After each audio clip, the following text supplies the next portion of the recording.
Good evening, everyone. I'd like to call to order this regular meeting of the Planning and Transportation Commission on May 13th, 2026. I am out of... All right. Mr. Tavera, could you please take the roll? Chair Chang? Here. Vice Chair G? Here. Commissioner Aiken? Here. Commissioner Peterson? Here. Commissioner Heckman? Commissioner James? Here. Commissioner Templeton? Here. For the record, we have quorum, noting that Commissioner Heckman is absent. Okay. Assistant Director Armour, do we have any agenda changes, additions, or deletions?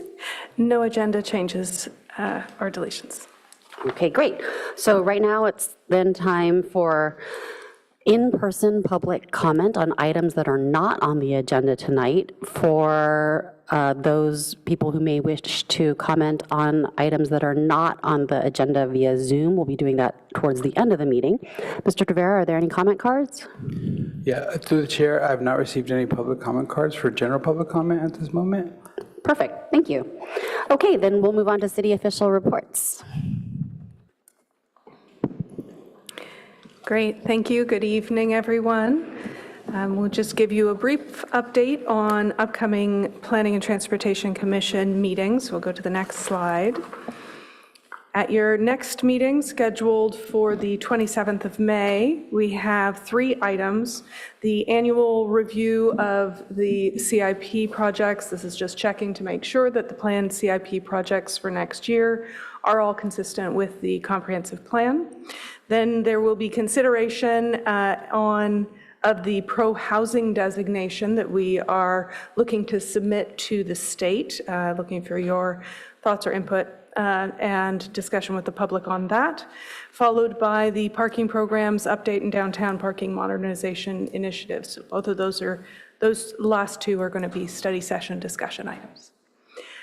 And then on June 10th, we currently have 2 items scheduled. One is a rezoning of the property at 470 Olive Avenue, and the second is consideration of modification to the special setback on Hanson Way for the property that's right at El Camino Real. Next slide. Upcoming items or recent item for City Council. On the 4th, there was scheduled to be a discussion of Senate Bill 79 in the Downtown Housing Plan. Unfortunately, that was postponed. We are expecting to be able to have that discussion on June 1st. And then May 11th, there was consideration of a builder's remedy project at 3781 El Camino Real. That project was approved. And upcoming on May 18th, we have a very full agenda. We have the tentative map for the project at 4130 Old Trace Road. One note, that is listed on consent. However, we do have, we've advertised it so that if it were pulled by a sufficient number of council members, that it would be discussed that evening. So for the liaison to join us, or at least watch when they do get to the consent calendar item for whether that would be discussed that evening, because a decision is required that night. There's also going to be discussion of the Cubberley project, 156 California Avenue, which has not come to PTC, but is, I know, of interest. And if the project at Old Trace Road is not pulled, then we would also have discussion of the retail ordinance. If it is, that will likely get bumped.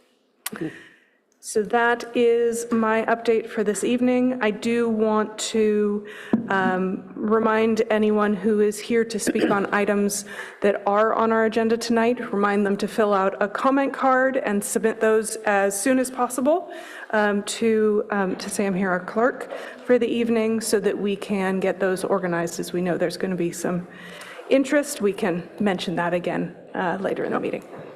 Thank you. Do any commissioners have questions for Assistant Director Armour regarding the staff report? All right. Seeing no lights, we're going to move on to the first action item of tonight, which is a recommendation on an ordinance that amends the Palo Alto Municipal Code, chapters entitled 16, 18, and 21 to address changes in state law, and also following up on direction from the City Council regarding ADUs and JADUs. Yep, that's the item.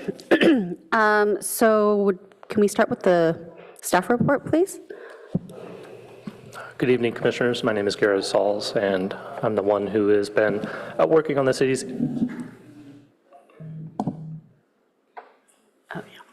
Could we just ask the members of the public to be cognizant of the fact that it's hard for us to hear if you are speaking, hard for us to hear the proceedings of the commission. Good evening, Commissioners. My name is Garrett Sauls. I'm the principal planner who's working on the city's ADU ordinance update. Next slide.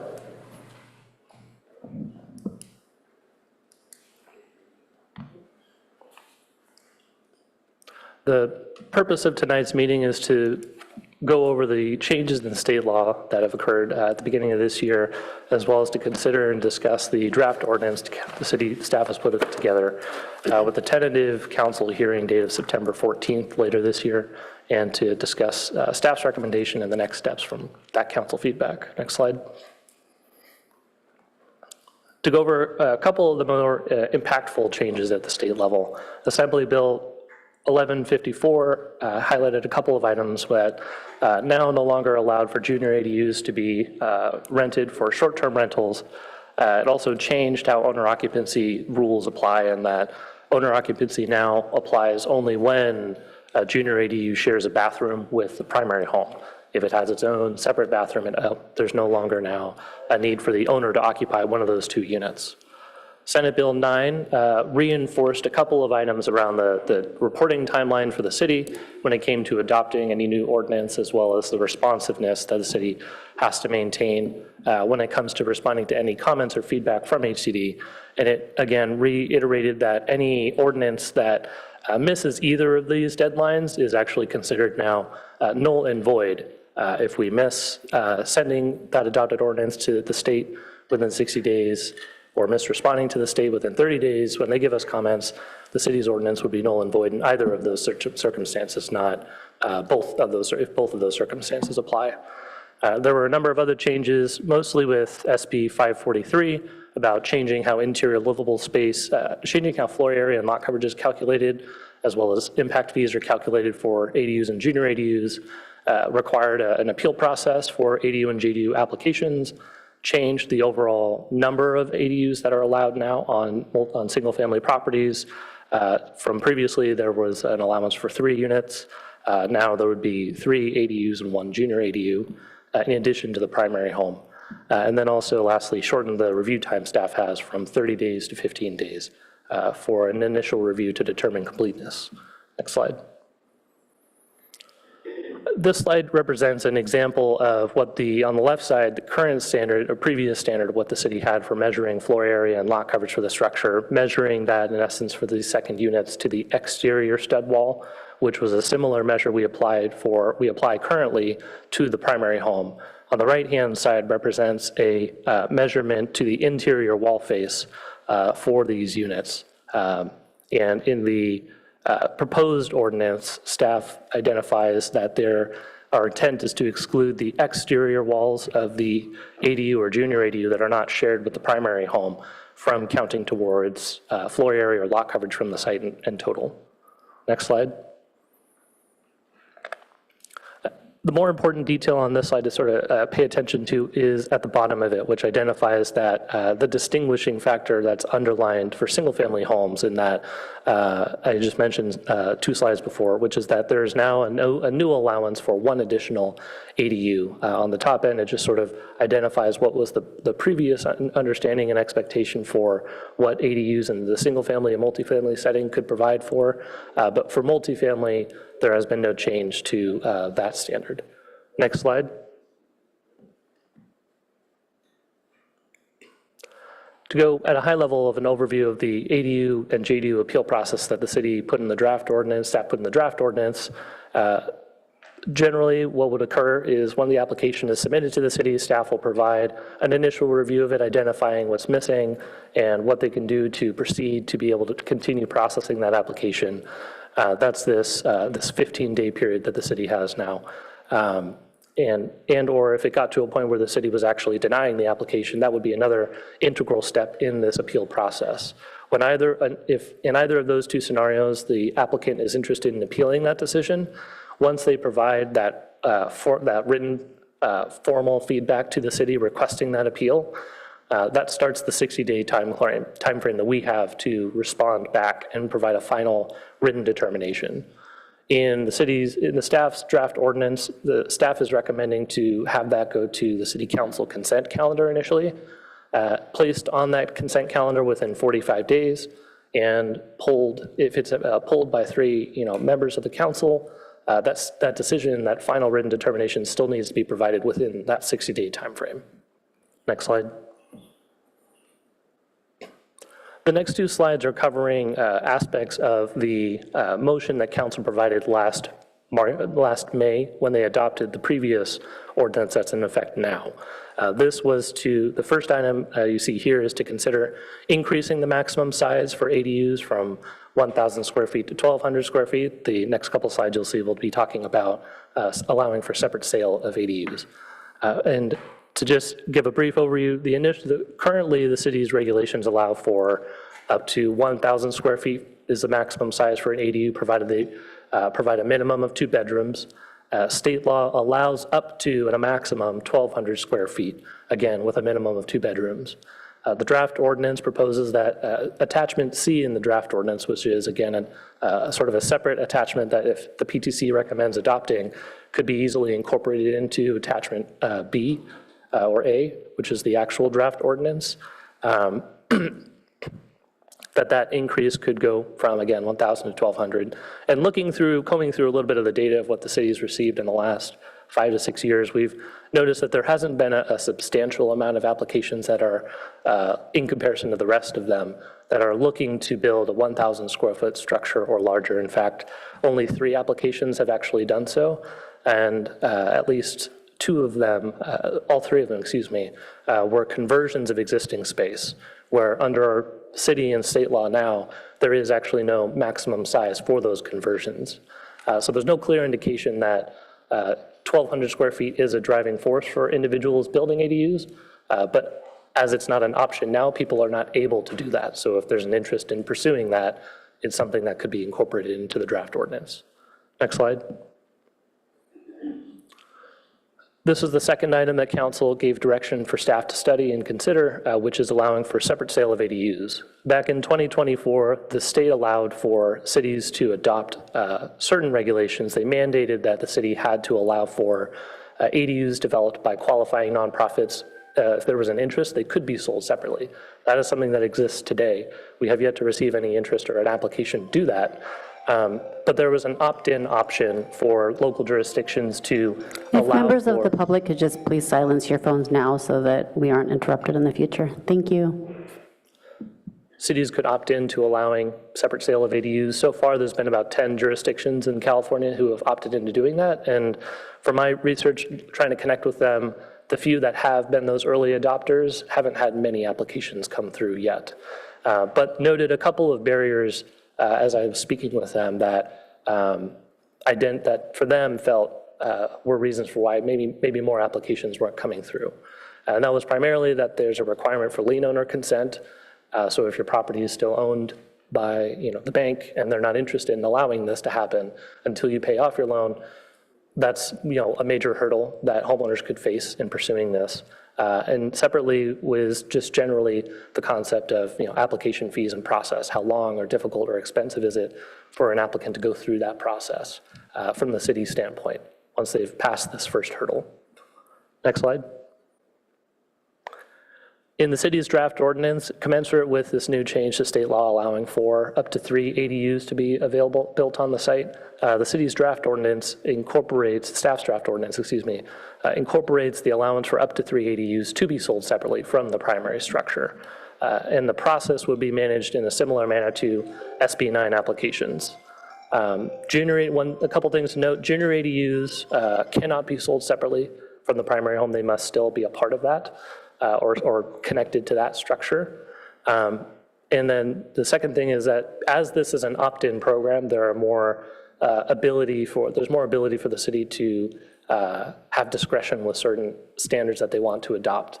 And a couple are highlighted here from the staff report about determining a different application process, requiring some units to be deed restricted, to be sold if they're sold at a certain AMI level, allow less ADUs to be sold separately, or potentially even restricting that the use, if it's sold separately, must be for residential purposes. And some of the context the staff had provided in the presentation, in the staff report, was about semi-commercial, semi-residential uses like daycare. Those are some options to consider if there's an interest for that. If not, they certainly don't need to be incorporated. Next slide. And staff's recommendation would be to approve the draft ordinance provided within the packet. This is attachment A and B, and consider incorporating attachment C into the draft ordinance for council's consideration. And just as a reminder, staff is currently targeting September 14th for that council hearing date. And that concludes my presentation. Thank you. Commissioners, does anybody have any clarifying questions for staff right now in advance of public comment? Okay, I've got Commissioner G, then Commissioner Aiken. You want me to press the button? Oh, it doesn't work. Does it work? Oh, it works. Okay. Okay. I just had one quick question, which was on both slide 7 and also packet page 14, you listed projects that exceed 1,000 square feet. But the ordinance, as I thought that you can't have more than a 1,000 square foot ADU. So I know you had mentioned that it's an existing conversion. So could you just elaborate a little bit more on that relative to the fact that the current ordinance as is limits it to 1,000 square feet? Yeah, so currently, and this has been in effect since 2020, state law allows for conversions of unlimited size, in a sense, where there's existing structures. So you could, in theory, multi-step a process where you may be able to build a structure that's certain properties of certain sizes are able to build very large amounts of square footage on their property. And you could, in theory, build a 2,000 square foot structure today, get it permitted, finalized, and then like a large garage, for example. And once that's permitted and finalized, you could come back and convert it into an ADU, and that would go around the city's maximum size limits. But it's really only for existing structures and conversions of those existing structures without any other exterior modifications to it. Okay, thank you. And I also think, just curious, on bullet A of the slide, it's meant to be 690, not just 69 square feet, right? Bullet A. No, sorry, that's 69 is representing the number of applications. Oh, I see. Okay, apologies. okay, perfect. I got a little bit confused because I thought you meant like 6. Okay, yeah. Anyway, thank you. Commissioner Aiken. Thank you, Chair. A couple of easy ones here. About the computation of interior livable space. On packet page 11, the illustration includes closets in the interior livable space, but the proposed language for the ordinance says that separated storage areas are not included. So could you elaborate a little bit on what the rules are for that? Thank you. Yeah. So one of the main distinguishing factors of that is whether or not that structure is actually accessible and intentionally designed to be a part of that second unit. When we talk about the intention behind what we were getting at there in the staff report was that when you have a storage structure, and actually, Sam, if you might be able to pull up the pocket slide, the first pocket slide, thank you. That'll be able to help explain this a little bit. If you have a storage structure that's not directly linked internally to the ADU and can be used between the primary home or the ADU, you see this example here on the bottom left sort of corner of each of the diagrams. That is what we're really speaking to as something that's not included within the square footage of the ADU or the junior ADU. We have been treating those structures, this red box that you see on the right image, as accessory structures and having those comply with the accessory structure standards. and they wouldn't also benefit from the bonus square footages that we allow for ADUs, because they can be multi-purpose in that sense. Thank you, that makes perfect sense. Just wanted to make sure it was expressed clearly enough so that there were no surprises for applicants. Second question, packet page 30 mentions that parking is allowed for ADUs is allowed in the front and side setbacks. Does that represent a change, or was that already allowed? This is in reference to the junior ADU section. On packet page 30, I'll have to take a quick look. I believe it is, that change was what we Yes. were trying to carry over, thank you, was an allowance that is already in existence for ADUs and actually was previously allowed for junior ADUs as well, except that the state required us to expunge every reference to junior ADUs last year in our Table 2 section. So we missed drawing that back. And so that's had some, as you can imagine, that's led to some confusion and headaches, and we're trying to put that forward as a continuation of that incentive for people to use to be able to build junior ADUs. Where arguably right now, this eliminates a two-step process requirement where they need to build it as a garage and then turn it into a junior ADU and go through that process, which, as you can imagine, can be not timely. Thank you, that covers my questions. Commissioner Templeton. Thank you. I'm just trying to process the splitting of the properties. You're saying that this can be done now, it's just not been done.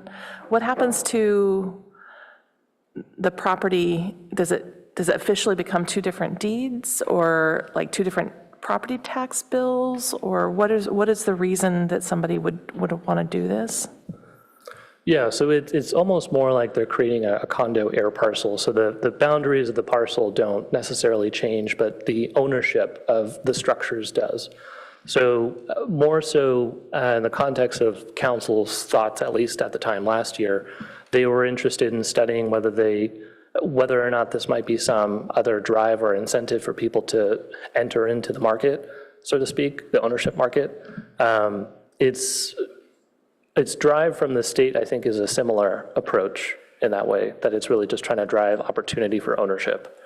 But what happens to the designation of the structure? Does it remain an accessory dwelling unit? Yes, it would still be an accessory dwelling unit.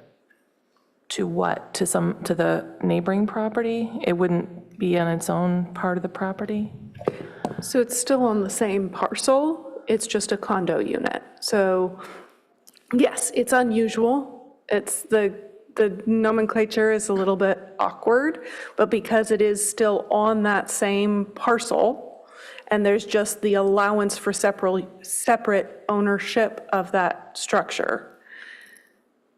So we still it would wouldn't apply the then ADU start rules. this factorial multiplication project where you change the ADU to a primary home and then they can build 3 more whatever's on it. It's not something like that. It's not a possibility. Correct. Okay. And then the property tax question, I'm sorry if you answered it, is that something that the county is capable of supporting? Yeah, generally my assessment of that would be yes. If it's the same property parcel ID, how would they do that? Well, so as with a condo, it would be handled. And in addition, well, so I'm guessing that Albert Yang has turned on his camera, but other agencies within the county have already implemented a similar code, so the county is capable. Mr. Yang, would you like to chime in? That's right. The county is capable of setting up separate APNs that don't have to have a relationship to legal land lots. In this case, it'd be similar to having a condo building. So we can, or what you're saying, I'm going to interpret this back to you for correction. You're saying that through this mechanism, anybody can turn their property into condos? They can, if we adopted this change, they could follow whatever procedure we set up, to split off, to sell separately an ADU as a condo unit. But it would still be considered an ADU. It wouldn't be a new primary unit. All the other rules would still apply. It's just that it can be sold separately. Thank you for clarifying. Thank you. All right, I'm going to chime in with my questions. Thank you, Commissioner Templeton, for asking exactly what I wanted to ask about fractalization. So I did have a couple other questions. Mr. Sauls, you mentioned that some other jurisdictions allow for this already, and in your research, those jurisdictions had hypothesized that perhaps the uptake wasn't very high because of liens. You had said, if the lien holder doesn't want to do this, then they would not sign off on it. Do you know if that particular issue has actually been, is it a known barrier, or is it just a hypothesis? When I was speaking with a representative from the city of Santa Cruz, that was specifically what they said to me when I asked them, what do you think is the reason for why people are not interested in this? Trying to drive to that, central question, is this going to be good? Is this not going to be really something that, will we create a process and no one takes advantage of it, right? And that was specifically what she had referred back to me when she had been speaking with their residents who were interested, and ones who had been trying to go through that process once they'd adopted it.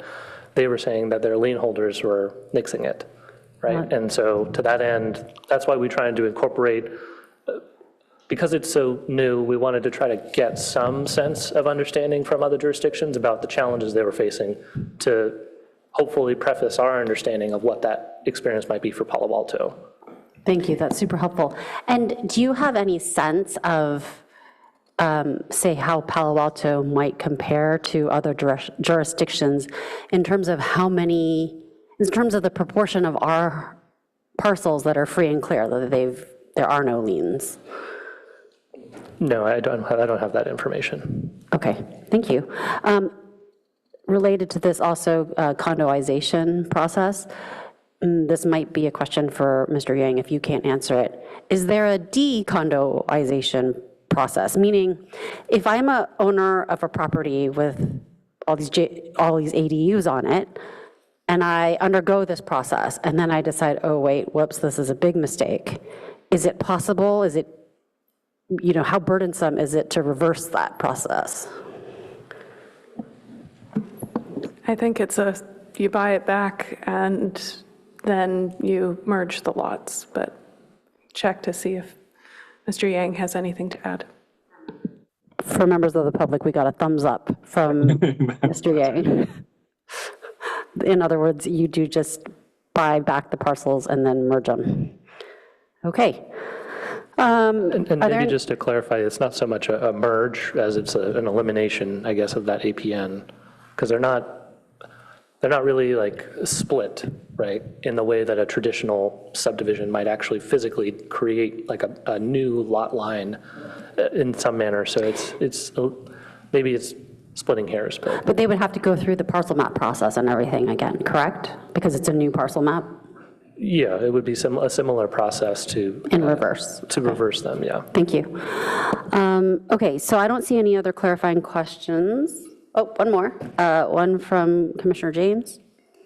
Just following on that idea, and maybe this is more speculation than is helpful, but I'm thinking if the lien is kind of the speed bump here for sort of, I wonder if this incentivizes developers to buy a property like that, wholesale cash, and then it's, if we're creating an incentive here, maybe not for residents to be doing this, but for developers to be sort of buying properties, clear lien, and then sort of parceling it up and maximizing, their return on that property. I wonder if you have any thoughts about that. Yeah, I think it's a good question. As you can imagine, the current state of state law and the city's draft ordinance doesn't anticipate that, or doesn't create a limit to saying if you're a developer, whatever that means, you can't do this.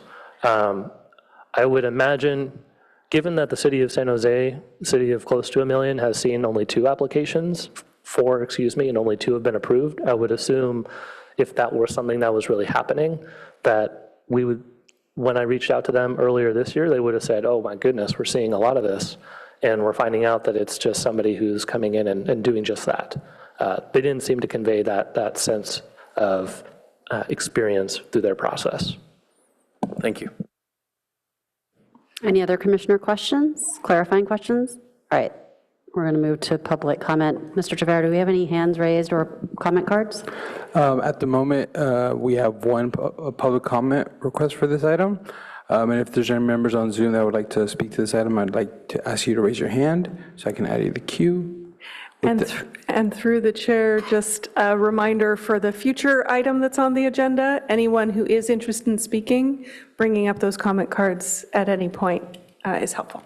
Yes, please bring up any comment cards that you may have if you're in chambers right now to Mr. Tavera so he can get organized. Thank you. And so it is 2 speakers. Our first speaker, and clarifying, it will be 3 minutes? Yeah, okay. Our first speaker is John Kay. I'd like to invite you to the mic. Thank you, Chair Chang, Commissioners. My name is John Kelly. I've spoken on these issues before several times, sometimes before the council, sometimes before the PTC. And in the limited time that I have, I want to try to focus your attention on the big picture here. You know, why am I advocating for this? Some of these changes at least. It's because ADUs have, I believe, the ability to really transform our community in very, very healthy ways. I regard them as 21st century starter homes. I don't know the exact size of the home that I grew up in, but I estimate it was probably 1,400, 1,600 square feet. There were 6 of us living in that house until I left.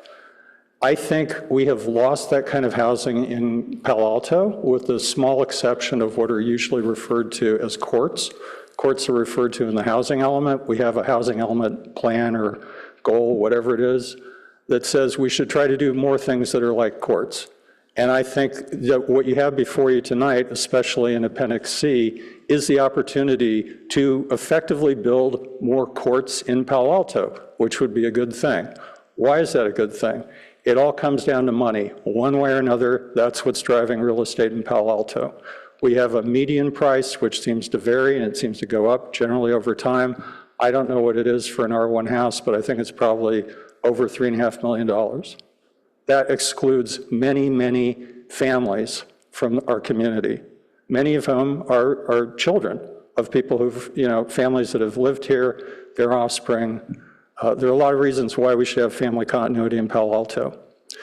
What you need to understand about this, the connection between increasing the size of ADUs and allowing for separate conveyance of them, is that this is a means of addressing a lot of the economic things that are forced on homeowners as a result of state tax laws, federal tax laws, and especially state estate laws. And the combination of those means that we have a number of units where there are older adults living in them, and they want to stay on the property. They want to stay in the community. If you sell your house and you try to buy something new, you're going to basically pay a big tax bill and live in a smaller unit, and that's it for you. If you are allowed to develop a separate ADU and separately convey it, you can realize some income, whether it's as a capital gain or it's rental income, and you can continue to live in the community. And I can elaborate on all this. The one thing I would say that I've tried to explain in my letter in more detail is I think that this process right now needs to respect the community a lot more and needs to respect homeowners a lot more, particularly in the area of impact fees, which is touched upon in the section of the report having to do with FAR. Thank you. Our next speaker is Jeremy L. Jeremy, you may now speak. Good evening, planning commissioners, staff. Thank you for some really thought-provoking questions so far. Jeremy Levine here, speaking on behalf of Palo Alto Forward. We're really excited about this update to the ADU ordinance. And one of the reasons that we're excited, beyond the reasons that John Kelly cited about creating opportunities for family housing and restoring a chance for people to own smaller homes in Palo Alto that they can afford, is that ADUs have been one of the most successful housing programs in Palo Alto. The city is producing well above its housing element projections for ADUs. Hundreds of homeowners in just the last few years have tried to add ADUs. It's a program that has had success, and there's still opportunity for the city to build on that and to go further. The success thus far has largely been because of state laws that have, by the city's own permitting record, been pretty popular. People want to provide this kind of housing. They benefit from multi-generational homes, they benefit from the rental income, and they could benefit from the sale of separate condoized ADUs as well as larger ADUs. I wrote a public comment a few hours ago. I know it's a little late, but I hope some of you get the chance to read it. I don't want to rehash everything that's in that public comment, but I just want to emphasize one of the reasons that state ADU law has been successful is that it creates a really clear, predictable process for ADUs, and it reduces some of the costs like fees that don't apply to smaller ADUs. And that's valuable to consider for larger ADUs. It's something that the city may want to consider for the kinds of housing that it wants to see more broadly, because ADU legislation has been more successful than any other kind of state legislation at creating housing. The last thing that I can say in my 45 seconds is, though San Jose has seen a small number of ADUs, ADU developers have sprung up all over the state, and there's a lot of enthusiasm for how ADU condoization can help finance ADUs, because the person who builds an ADU can recoup that investment much more quickly if they sell it than if they rent it. And so this is a really powerful tool to make ADUs financeable in a way that is sometimes a barrier to small property owners or relatively newer homeowners. So thank you for your time. I'm looking forward to the rest of your discussion. Thank you. Our next speaker is Scott O. Scott, you may now speak. Hi, thank you. I'm speaking for myself tonight. I want to strongly support Mr. Kelly's comments and thank him for his leadership on this issue, and also second Jeremy's comments. I want to explore a bit the implications of John's suggestions, especially for aging homeowners. He pointed out that we have a lot of older folks living in the community in single-family homes. I know this from my experience, canvassing during elections. I think we have a centenarian living in my precinct. These people might not be willing to downsize into an 800 square foot unit, but they might be willing to downsize into a unit and rent out. They also might not be willing to move away because of Prop 13. A lot of people feel trapped in their homes by these very low property taxes that they enjoy. But taken together, condoization and an increase in square footage gives these folks who might feel trapped a lot of flexibility to stay, to stay in the area, to earn some additional money that also helps them stay in the area. And while potentially selling their primary home or the condo, whatever, just a ton of flexibility as they're in their golden years. And it's also flexibility. And again, if they don't want to live in a place that's 800 square feet or less, to let their kids and grandkids move into the main house. I know that's a popular option with some folks. And I finally want to make a point that while sometimes people criticize ADUs for not always becoming housing, and that's absolutely true, but that's not an argument that applies to condoized ADUs, is it? No one's going to condoize their rumpus room. No one's going to buy it. The marginal ADUs you create with a condoization ordinance will all be real housing and not, offices and such. So anyway, thank you very much for your time, and I look forward to hearing the discussion. Thank you, Mr. O'Neill. Okay, so I think that's it for public comments. So now the discussion moves back to the PTC. And before we start, in the interest, we have a lot of public commenters here, or we have a lot of members of the public here who I assume are commenting for the second item. And so to be respectful of their time, I thought I discussed with staff in advance of this meeting about how to kind of keep us on target. And so I wanted to focus our discussion by first focusing on the changes that are in Appendix A and B, which are essentially required by state law. So if we could first have our discussion about what I believe is going to be a simpler thing for the commission to arrive at a motion and a vote on. And then we can discuss the options that are presented in Appendix C regarding the 1,200 square foot maximum, as well as the condoization. And then we can see how our discussion goes, because if it starts going really long, we can decide as a commission if we want to continue it to a different day. Does that sound good to everybody? I'm seeing nods. Okay, so with that, let's start discussing the draft ordinance as proposed in attachments A and B. And if anybody has comments or discussion, please light it up. We'll start with Commissioner Peterson. Thank you, Chair.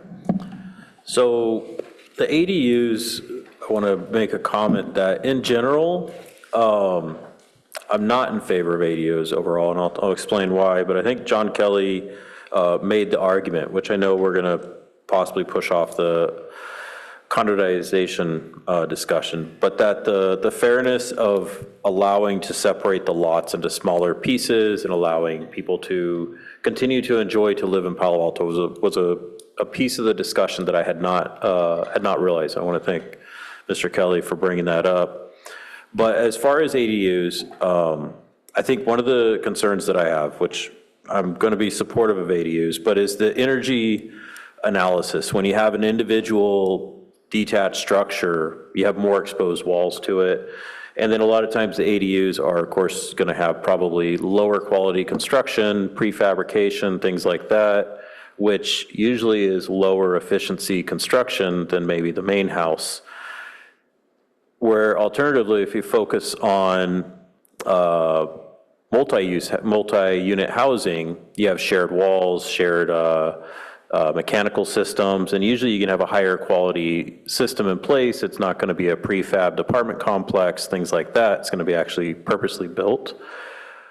So I wanted to just put that on the record that as far as from an engineering and almost like a physics standpoint, ADU is essentially an inefficient solution, but I think Mr. Kelly made the argument for why it's actually the efficient solution if you take a step back and look at it from a social economic standpoint. So with that, I am supportive of the changes. Okay, Commissioner Aiken. Thank you, Chair. Thank you for all the painstaking work of making the code consistent with the state law. I appreciate the level of detail that went into that. The proposed area computations look good to me. The appeals process, number of ADU changes, all of that looks good. So I am also in support of attachment A. Commissioner G.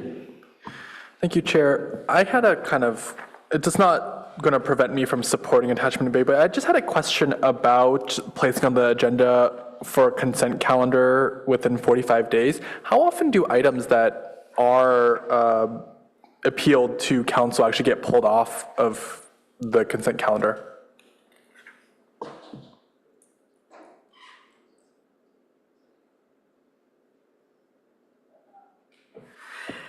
Sorry, we needed clarification on the question. So your question was, how often do items that get put on consent get pulled? That are appeals of the director's decision or something like that. Pretty rarely, but we don't get very many of them that actually make it to that point. Okay. Otherwise, I'm in support of attachment A. Thank you. I don't see any other lights right now. I'm also in support of attachment A, so it sounds like it's not a hot item. Would somebody like to make a motion? Vice Chair G.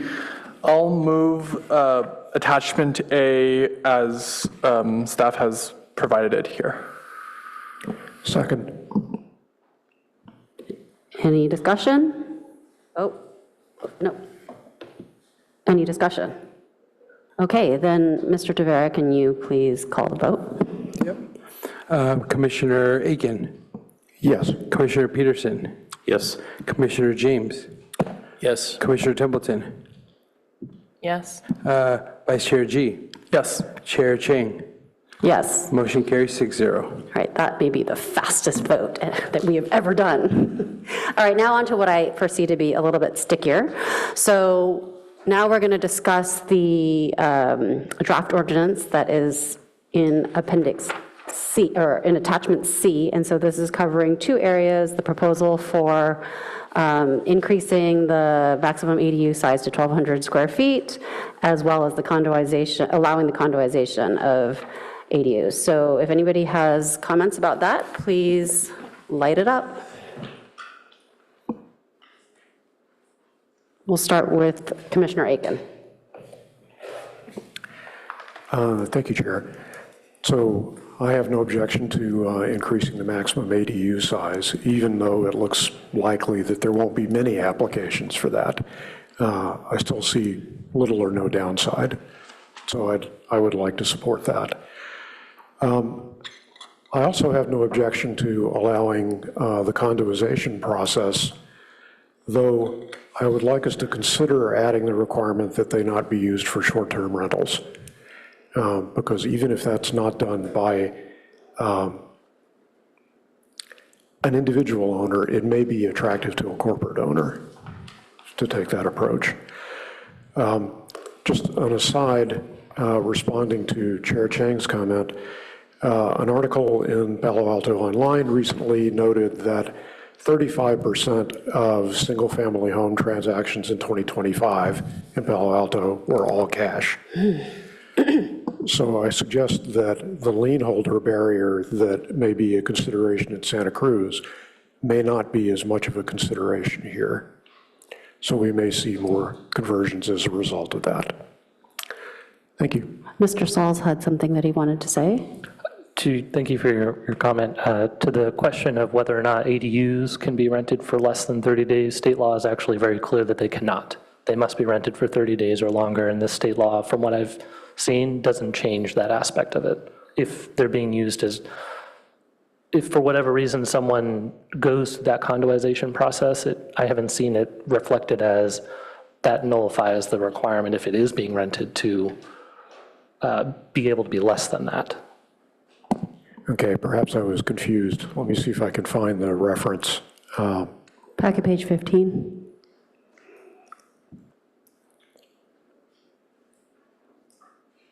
I'll make sure I get the one that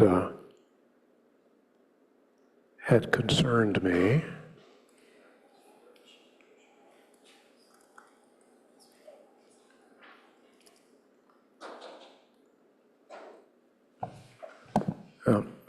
Unfortunately, in my notes, I didn't note the packet page. So just as long as we are satisfied that that's not an issue, then, or if any other commissioners would like to follow up, perhaps that's a better approach. Chair Chang was noting it's on packet page 15, and it was actually a reference that we included in the report as a bullet point item 2. It speaks to, I'll just restate it, word for word, require the units to only be used for residential purposes, i.e. no short-term rental, commercial purpose, daycare. We should not have referred to that as an option, short-term rental, in the staff report. It was unfortunately sort of tied more so, as I was writing it, I was thinking more about this daycare component, so I shouldn't have referred to that as an option. Good, thank you for that clarification, and I'm happy with that approach. All right, Commissioner Templeton, and then Commissioner G. Vice Chair G. I appreciate you clarifying that for Commissioner Aiken. I was also going to say that should not be possible anyway, but good that we have that thoroughly discussed and documented because it always comes up. I also feel like 1,200 square feet sounds good to me. Very moved by the public comments in general, but one in particular relevant to this part of the discussion is my first home here in Palo Alto in Ventura was 1,192 square feet.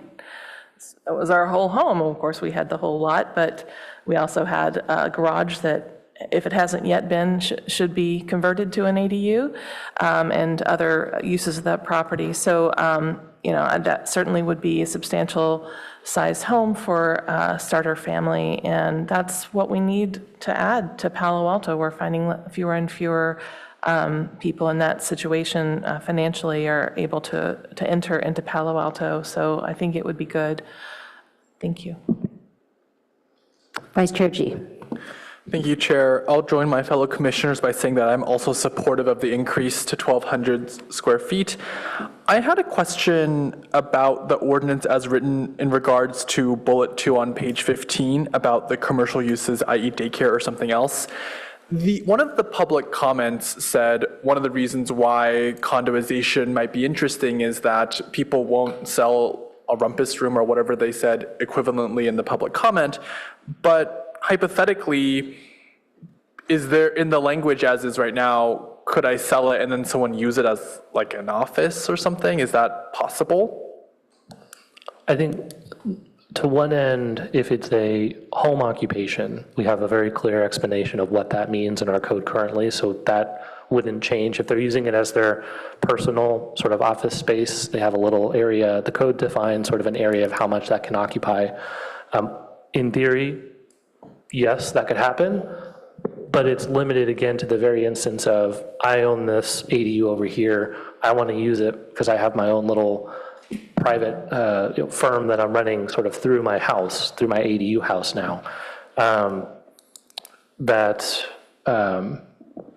could capture, I guess, that example. The point of raising bullet point 2 was to sort of highlight other semi-commercial uses that this theoretically could be used for. And if there's an interest in pursuing this as an option for homeowners, it could be something that we include in the draft ordinance as well, a requirement that wherever this is created or made, it can't be used for some semi-residential, semi-commercial purpose, which a daycare oftentimes tends to be. Oftentimes people are living there and using the home as a daycare, and that can create tension with neighbors at times when there's this activity happening that's not usually anticipated.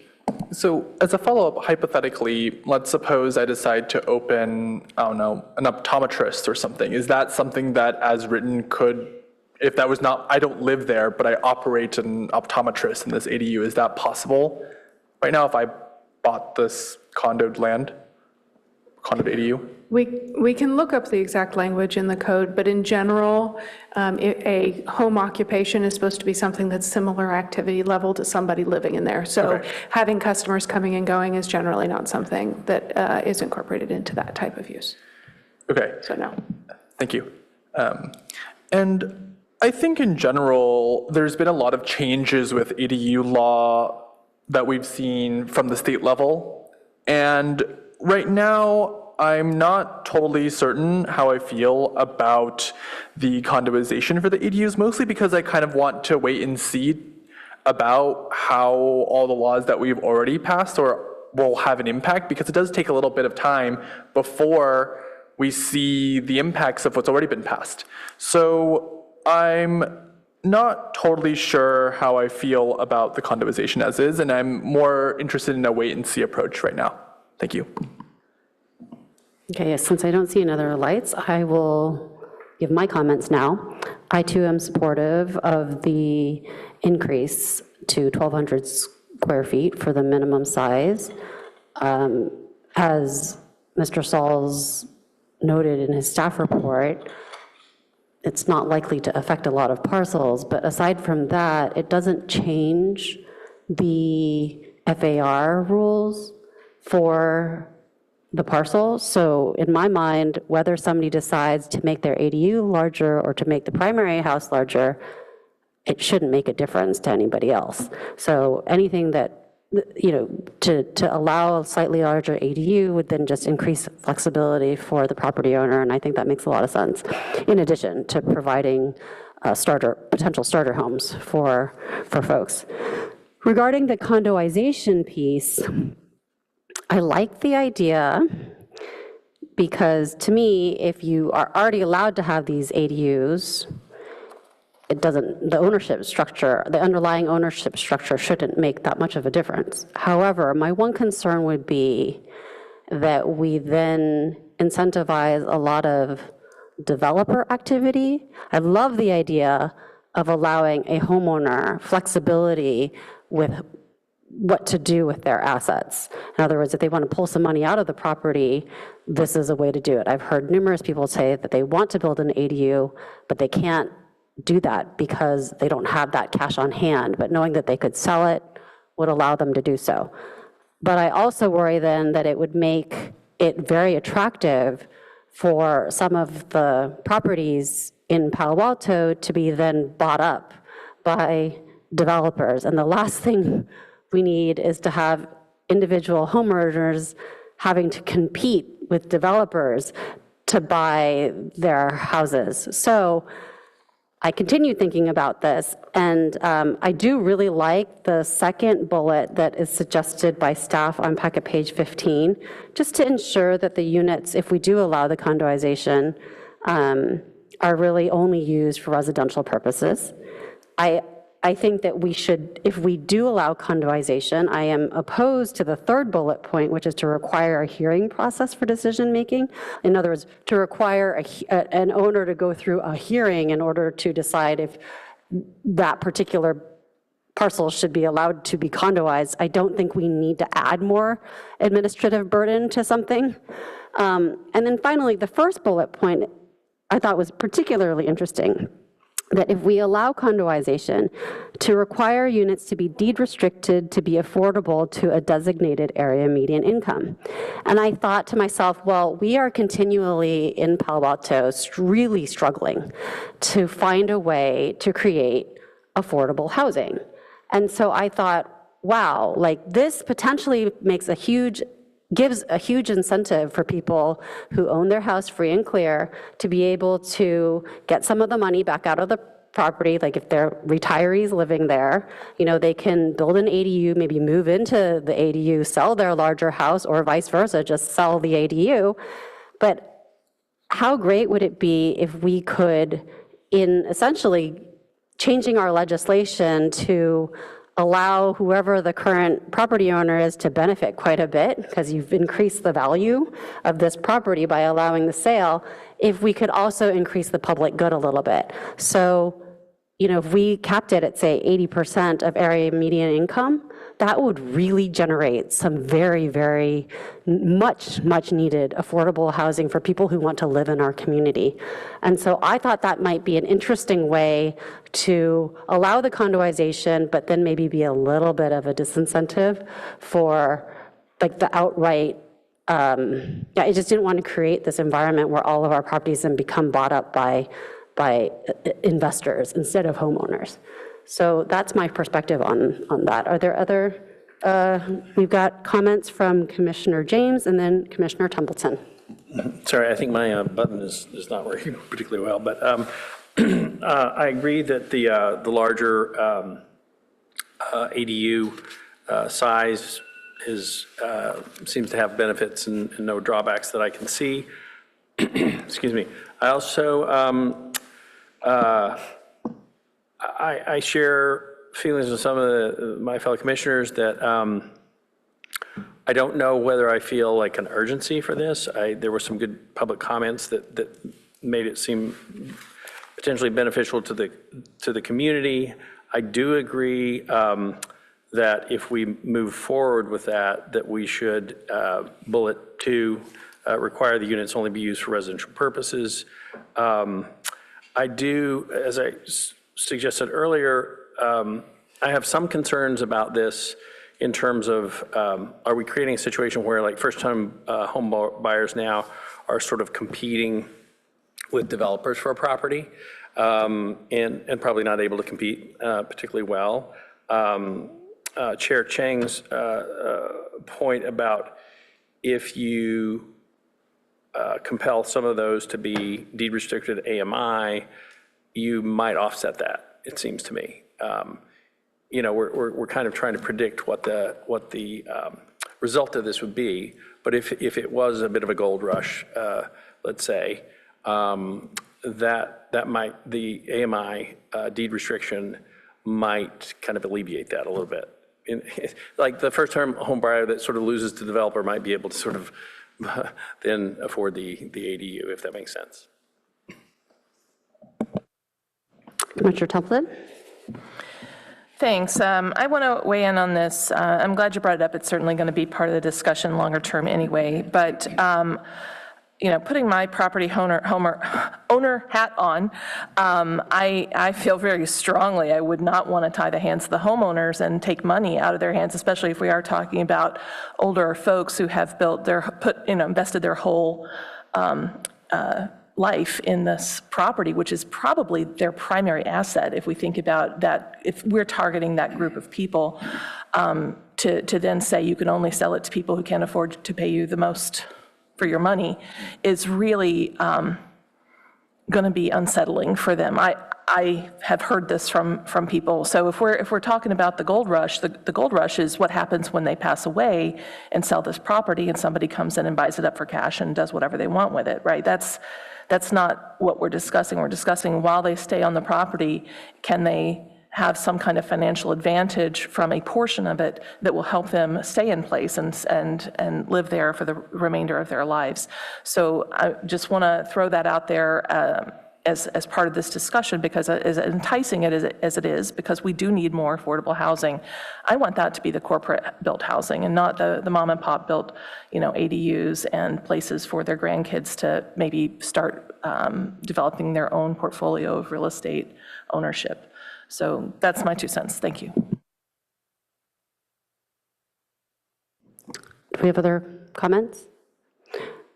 I'll just respond to Commissioner Templeton because it was in reaction to my idea. I don't think I have enough information on this, right? Because we've actually seen on this commission in the 5 years that I've been, and I believe on the almost 8 years that you've been on the commission, very few projects that are deed restricted but for ownership rather than rental. And so and we've asked repeatedly, like, how does this work? How do you determine what is 80% of AMI, what the price is for something that's 80% AMI? And so, you know, as often happens on this commission, I'm not sure I have the information that I would need right now to understand if I would, you know, what the right area median income would be. But I would also say that given property values here, I mean, I hear you loud and clear that you want to make sure that we, you know, that the current property owner benefits from it. But at the same time, I think that the benefit could still be quite substantial given that we are considering allowing the ADUs to be sold separately. But I hear you, so yeah. Thank you for that response. I would suggest that if that's something the homeowner wants to do, it doesn't need to be written into the code, right? If that is how they wish to do and they think it will be in their best interest, they can do it. What we're talking about here is what do we codify? So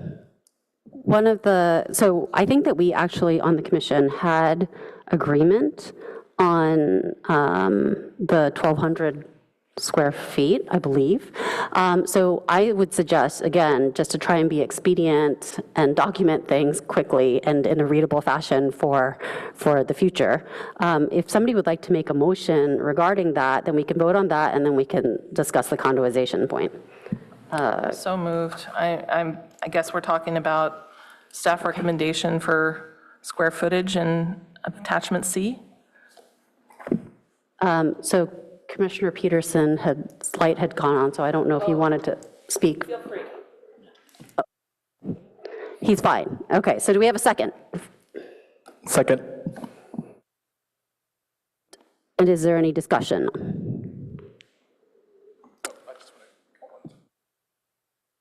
Go ahead. I will just make one small comment, which is that the only small con I could potentially see is that ADUs are allowed to be built with a 4-foot setback, and so that if you decide to allocate more of your house to the ADU, you could potentially get more of impacts against your neighbors relatively, but I think it's pretty minimal, and so I'm still in support of this. That's my only comment. Thank you. The motion was only about square footage. So Yeah, not no, everything. So I was saying that if we were to extend to 1,200 square feet, right, if you were, like, the 1,200 square feet would be allowed to be built with the ADU setback? Should we discuss that then? Are we premature for the motion? No, I'm still supporting it. I just wanted to make that small comment. We're discussing the motion now. So Okay. if anybody would like to opine further on that, on the motion on the table, which is to increase the maximum ADU size from 1,000 to 1,200, please light it up. I guess I'm just trying to, can staff clarify, does 1,200 mean 4-foot setback? That's correct. It wouldn't change the setbacks for the structures that are already allowed currently. It would be, potentially a 1,200 square foot structure at a 4-foot side and rear setback.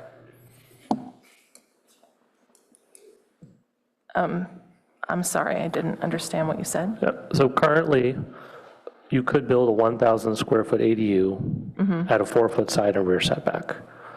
Oh, so this doesn't change that? No, it doesn't change the setbacks at all in any manner. It just changes how large that structure could I be. misunderstood the vice chair. Okay, well, that's fine. Commissioner Aiken? I think my question has been answered, but yeah, it would seem to me that the likelihood of having a 4-foot setback depended on the nature of the ADU, whether it was a conversion, for example. So we can't just say categorically that it will be a 4-foot setback, just that it may. Is that correct? We can't require it to be further than a 4-foot setback if they want it to be at that point, unless there's a utility easement. That's about the only reason. All right. I think that answers my question. Thank you. Further discussion? There is none, so Mr. Tavera, could you please take the vote? Commissioner Aiken? Yes. Commissioner Templeton? Yes. Commissioner Peterson? Yes. Commissioner James? Yes. Vice Chair G? Yes. Chair Chang? Yes. Motion carries 6-0. Okay, thank you all for bearing with this process.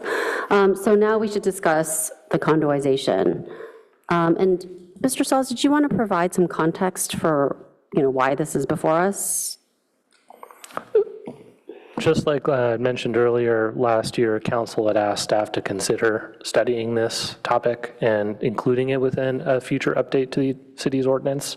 So as a part of that effort, staff was, what you see in the staff report is sort of our research on, what seems to be some of the,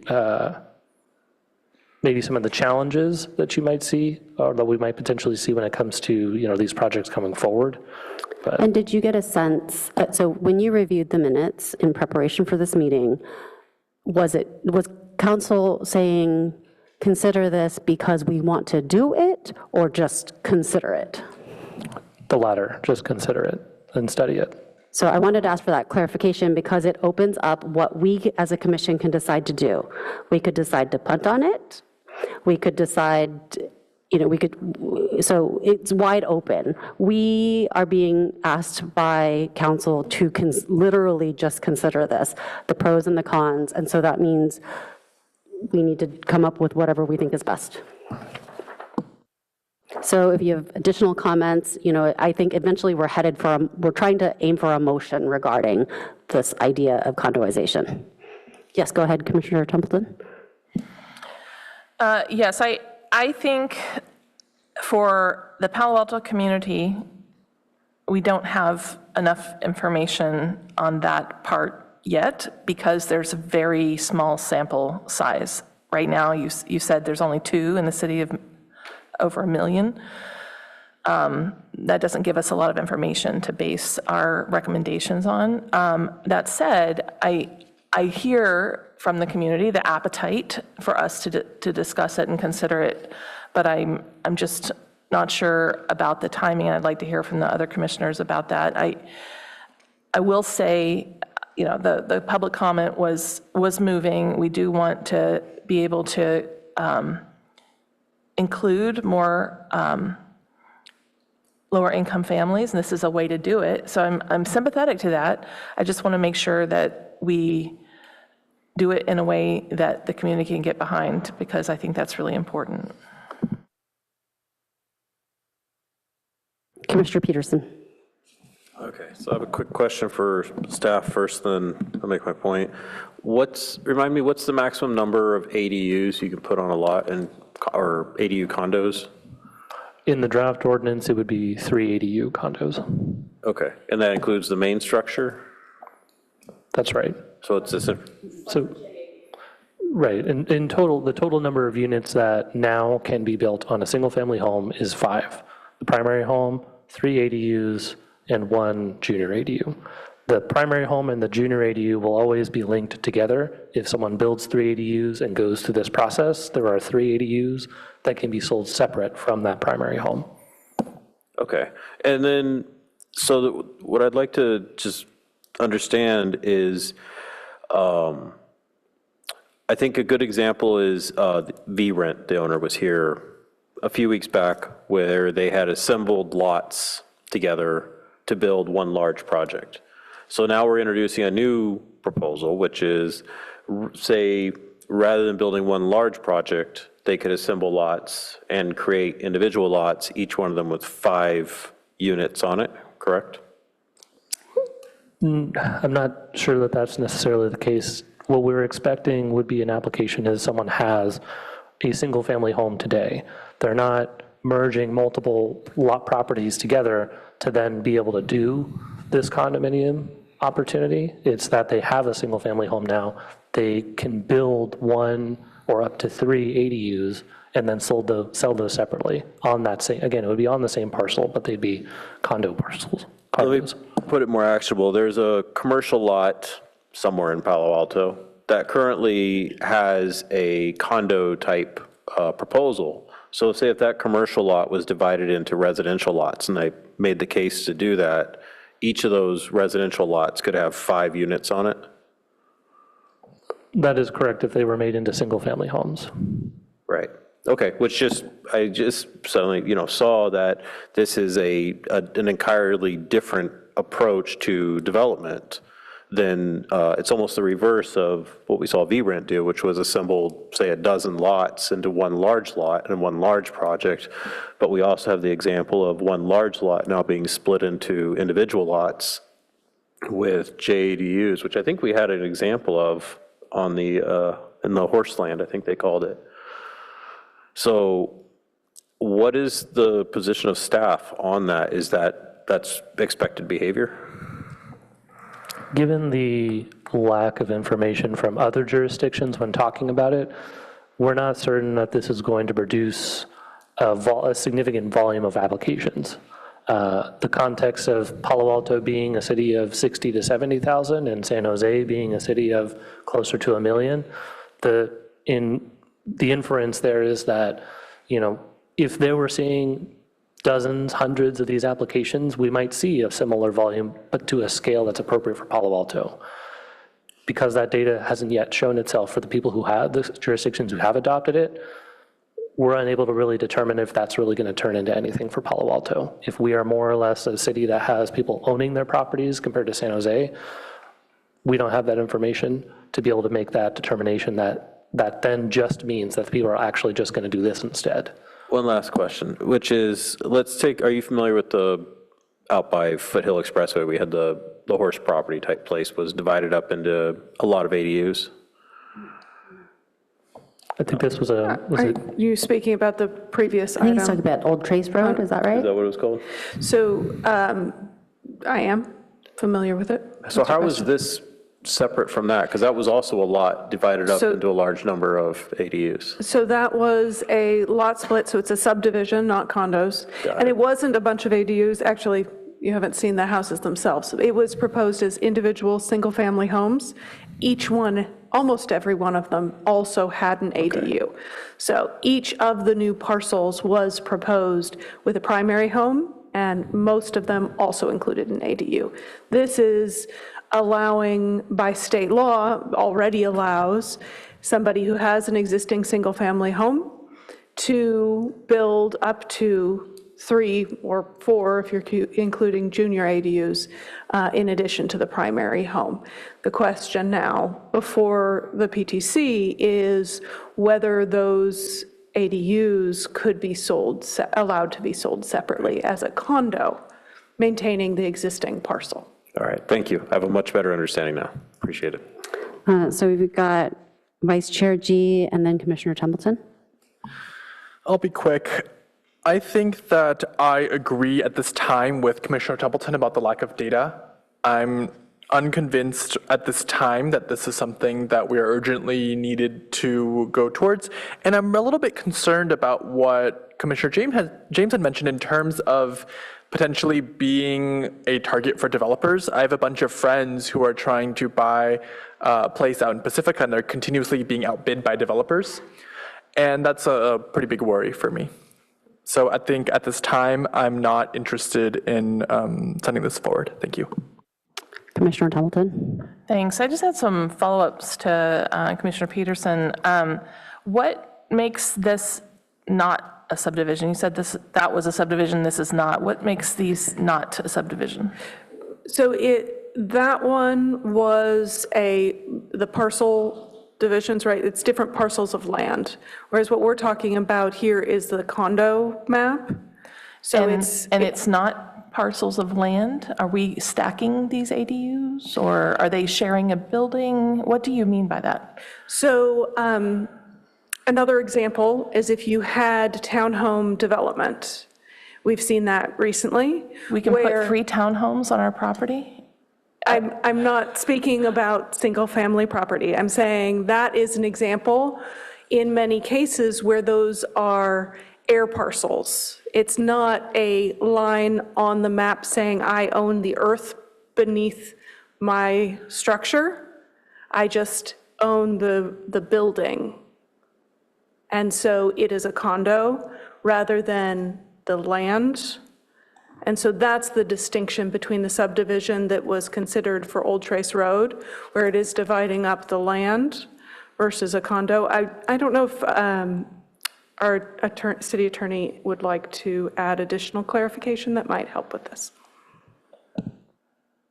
I think that's right. They technically are both subdivisions, but one is a subdivision where you technically still have just one lot, and then you have air parcels that are created as condos. And as the assistant director said, when you have condos, you are just, kind of marking out a part of a 3-dimensional space that is owned, as opposed to when you own the land, you generally own kind of everything down below to the center of the earth and everything up above into the sky. So what would people own then if they bought ADU on somebody else's property? So you're saying that's not the earth down to the center, but is it any air? Can they go up? So it depends on how that 3-dimensional box is defined. Right. So it depends on how that 3-dimensional box is defined. It could be defined to extend, 30, 50, 80 feet up into the air, or it could just be the walls and the roof of the building. What would prevent someone from making their 3 ADUs stacked in Palo Alto if we went forward with this now? Well, the ADU law, right? If you were making your 3 ADUs, at least one of them would need to be detached. And at least one of them would need to be attached to the primary structure. So you could have an attached ADU that's just on the 2nd story, right? So it could be stacked above the primary home, but the ADU law tells you how and where you can put your ADUs. Yeah, that's really important, and I think it's one of the reasons, and I know there's going to be some people disappointed at this discussion because they're ready to go, but I think for Palo Alto, we really need to understand what we're recommending, or else when it gets to council, how will they say yes? So I'm just imagining all the extreme cases. I know it's a little bit silly, but it is the kind of, we shouldn't be underestimating the ingenuity of people here who may want to find a way to make a buck, and want to make sure what we're allowing in any ordinances and whatnot that we recommend. So it seems to me, just from talking it through, and I really appreciate Commissioner Peterson's questions, because that's what brought me here, is just we need to see this play out. And if it's not something that we're prepared through staff to dig into tonight, we can either continue it, and then we have a date certain, and you can hear the kind of questions we have, but also questions from the public, or we could continue it indefinitely and see if we can get some information from other jurisdictions. So I have a question for staff, because one of my biggest concerns when I myself was reading the packet, I thought this would be a piece of cake item, and that we'd be done with it in 10 minutes, as we were with the first part, the first motion. But then I saw this condoization idea, and I know that it has been properly agendized, but I'm concerned that the way the agenda title was written, for the title for the item was written, that the public is not aware that we were considering this. So if we were to continue it, we wouldn't be opening up public comment again. Is that correct? Or is there a way to continue it and also allow public comment? If there was additional information requested, then we could open the public comment again based on that additional information. The other thought that I would share as you're considering what your motion on this particular component might be is that what I'm hearing, at least from a few of the commissioners, is there's concern that there isn't enough information right now to move forward with this. And so the recommendation to council could be that not to move forward with this at this time, but to consider coming back at some point in the future once additional information is available. That could be the recommendation to council, and then council could determine when they wish to have the city pull it up together for more discussion in the future. Commissioner Peterson?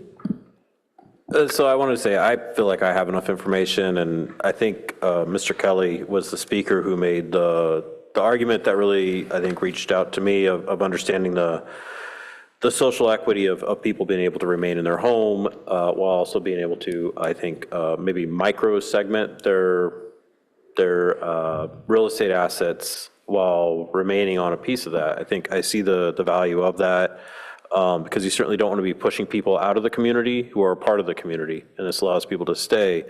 But if we do happen to continue this, and again, I'm happy to be in support of it now, I would like to hear from staff, and I think the best way to put it is when you have a subdivision that then has condonization, you have the multiplier of that. So we have, say, 6 individual, IPN lots, is that right, IPN? From a single lot, APN, thank you. You can see I don't own any of those. And then within that, you have condonization on each lot with 5. So you get that multiplier effect, and then say, now if I'm a developer, I have a choice. I can build one large unit, or I can split things up, and I can have ADUs, which I wouldn't have thought was real until we actually saw it actually happen. And then the next one is I have a choice of turning it into regular townhomes, like the traditional. So it gives you 3 different, which might be exactly what we want, is to give developers that flexibility, which I think after the last one, I actually looked it up, and there are AI optimization softwares that you can now take a lot and it will just give you a range of like your top 8 options you can do. So the creativity idea is beyond creativity. It's now almost exhaustive of all the possibilities that we make out of every unit. So whatever we legislate is going to be certainly explored. Thank you. Commissioner James? Yeah, I'm not sure I need to say this, but I think I like the direction that this conversation's headed because I think, are acknowledging two things. One is that there's some potential here to provide a different kind of housing than that's badly needed, and that we also don't yet feel like we have a handle on this and want, I mean, I would think at least another year of data. So I don't know what procedurally, how we get from here to there, but I think, and that's sort of how I'm feeling, is that there is potential here. We don't, it feels like it would be premature to move it forward with a recommendation, but I certainly want to keep it alive and try and get more data and come back to it.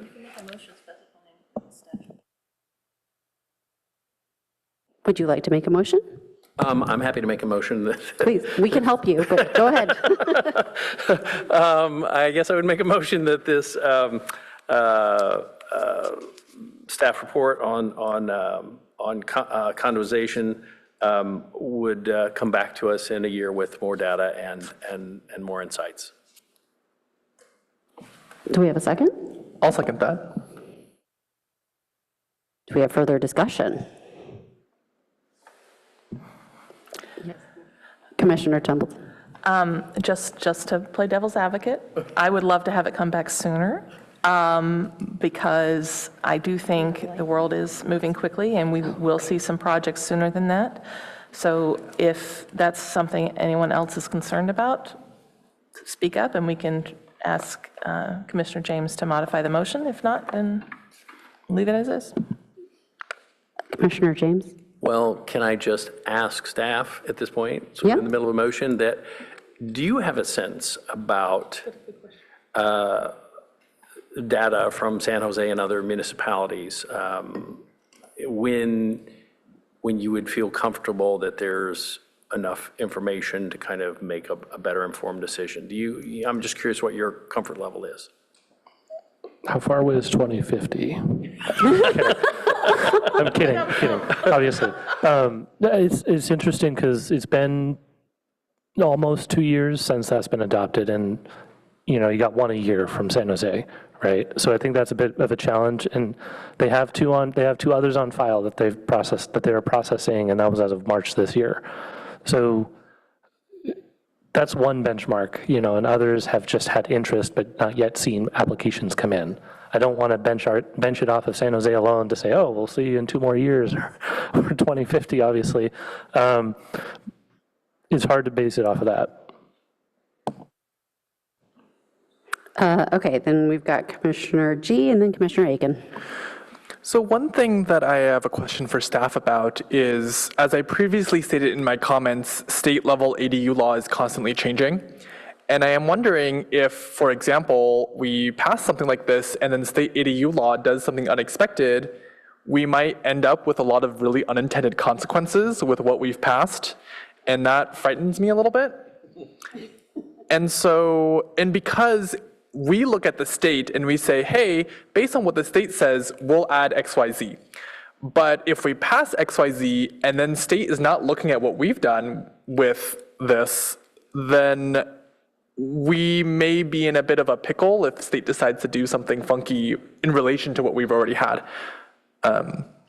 So that's one of my concerns. And I don't know if actually, my specific question for staff is, do we know if there's any ADU law changes that are coming down this legislative session? Every year there's been changes at the state level for ADUs since 2017. So it surprised me if all of a sudden we had something that wasn't right. But that's kind of been, for the last 6 years I've been doing this, that's sort of been a yearly evaluation around the holidays, is realizing, oh, okay, well now I have some more things I need to take care of. It is possible that there could be some changes that occur at the state level if we adopt this, that somehow fudge this up in a way that makes it more complicated. Our ordinance already states that any changes at the state law that supersede our rules have to apply, and that's whether we have that in our ordinance anyway. Frankly, that applies. How we could struggle along until we have an adopted ordinance that demonstrates what that looks like in the future. We may come back at a future time in May or some other time later in the year to do the same thing at that point. Okay, so for that reason, I don't know if I want to add on what we have for the condoization because I'm a little bit afraid of what the intersection might look like with the state. Thank you. Yeah, wait, we had somebody pop up. I missed it. Did Yeah, James Martin. All right, Commissioner Aiken?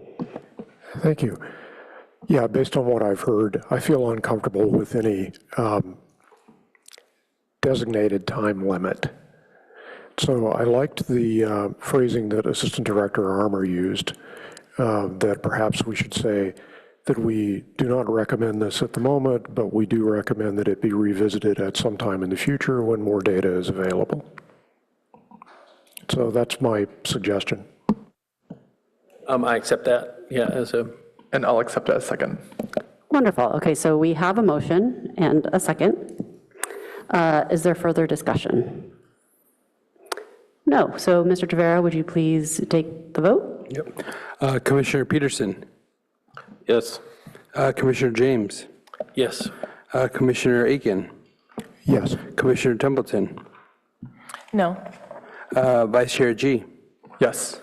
Chair Chang. Yes. Motion carries 5-1. Would you like to speak to your no vote? Yes, I was originally hoping we would just come back in a month or two and be able to talk about this and make a more detailed recommendation. I understand our desire is to have more information, and that may not be ready at that time, but not having any kind of accountability to make sure it comes back to us is why I voted no. Thank you. Thank you. Commissioners, I'm thinking, because it's only 7:30, because we were so efficient. Good job, everyone. I was thinking that we would do the staff presentation for the next item and take public comment and then maybe take our break. Does that sound good to everybody? Okay, great. So we're going to move on to our second action item of the day. This is another legislative item. So it's for us to make a recommendation on an ordinance amending the Palo Alto Municipal Code, Section 18.40.140, which is stream corridor protection. Could we have the staff report, please? And before we get started with that. Thank you. Go ahead. Before we get started with the staff report, I just wanted to encourage anybody who is in chambers right now and has a comment card to please get that comment card to Mr. Tavera as soon as possible. Thank you. And raise your hand online. I'd appreciate that too. Thank you. Go ahead, Ms. Cha. Yes. Good evening, Chair, Vice Chair, and Commissioners. My name is Kelly Cha. I'm here to present the Stream Corridor Protection Ordinance update. It's agenda item 3 for tonight. As everybody has been reminded, please submit your comment card if you haven't done so, and also raise your hand if you're joining us remotely. And we have actually, we will have our consultants, Kevin Gardner from Good City Company, as well as James Martin, our consultant biologist, as well as we have Michelle Jeremias from Public Works Engineering. They're joining us tonight remotely to facilitate our discussion later. Next, please. Just as a quick reminder, this ordinance update effort is part of the comprehensive plan and has been a city council priority for several years now. Next, please. We started this effort back in 2024, and we've had a continuous community engagement, including info session and a workshop, and we've brought this item to the PTC twice for a recommendation hearing, in addition to a study session. So tonight would be our third time to our attempt to receive a recommendation from Planning and Transportation Commission. And if we do receive a recommendation, we will schedule a city council hearing sometime in the third quarter. Thanks, please. And to expand our community engagement effort, we have engaged the community and engage the community and stakeholders through workshop and neighborhood meetings, as well as individual meetings upon request. Next, please. And we recently conducted a neighborhood-specific meeting with especially with Clerk Park, as well as Palo Alto Hills. Next, please. And we received extensive feedback from the commission last time in August, and also from the public since. And so we tried to incorporate those comments as much as possible in the draft ordinance we have presented today. That's in attachment A. One of the key changes is the stream side setback for the urbanized area, which is the area in between 101 and West Foothill Expressway. We have changed the stream side setback from 30 feet to 25 feet. That's going to be measured from top of the bank. Baylands and open space and rural area, the stream side setback remains at 150 feet, but we have added additional condition to allow for the urbanized area stream side setback, which is currently 25 feet, for those properties that have ephemeral streams or in close proximity to the ephemeral streams. We have decided this instead of the previous recommendation of using the lot size, because this is a stream corridor protection ordinance. So using the location of a stream, and ephemeral stream was more prevalent in the open space and rural area. So we have decided to use this particular threshold instead of the lot size. Next, please. But we did include multiple alternative approaches to for the commission to consider. They're summarized here as well as in the report. I'm going to skip it for now, but we can come back since we have a lot of people who would like to speak about this item. Next, please. Although the commission previously directed staff to exempt a specific neighborhood from the slope stability protection area requirements, staff retained these requirements in the draft ordinance, actually. This is critical to preserve stream bank integrity and protect properties from erosion and landslides as well. And it guarantees maintenance access. So, and additionally maintaining these standards align with the regional guidelines, as well as ensures the interagency coordination. Next, please. So, so the existing requirements for slope stability continues with the draft ordinance. So the exception process for the slope stability also is going to be carried over. And for the general exception process for the stream side setback area, we have provided two different findings for the commission to consider. As you can see, we're asking environmental analysis to ensure that it's not impacting the riparian vegetation, and if so, providing mitigation measures, and also to ensure that there's no physical or legal, there's no physically or legally feasible alternatives for the proposed project, and to avoid and minimize the encroachment into the setback area.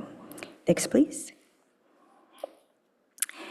And we also have a list of exemptions in the draft ordinance. As you can see, we have the ones that carried over from the existing ordinance, as well as the new ones that have been added since 2024.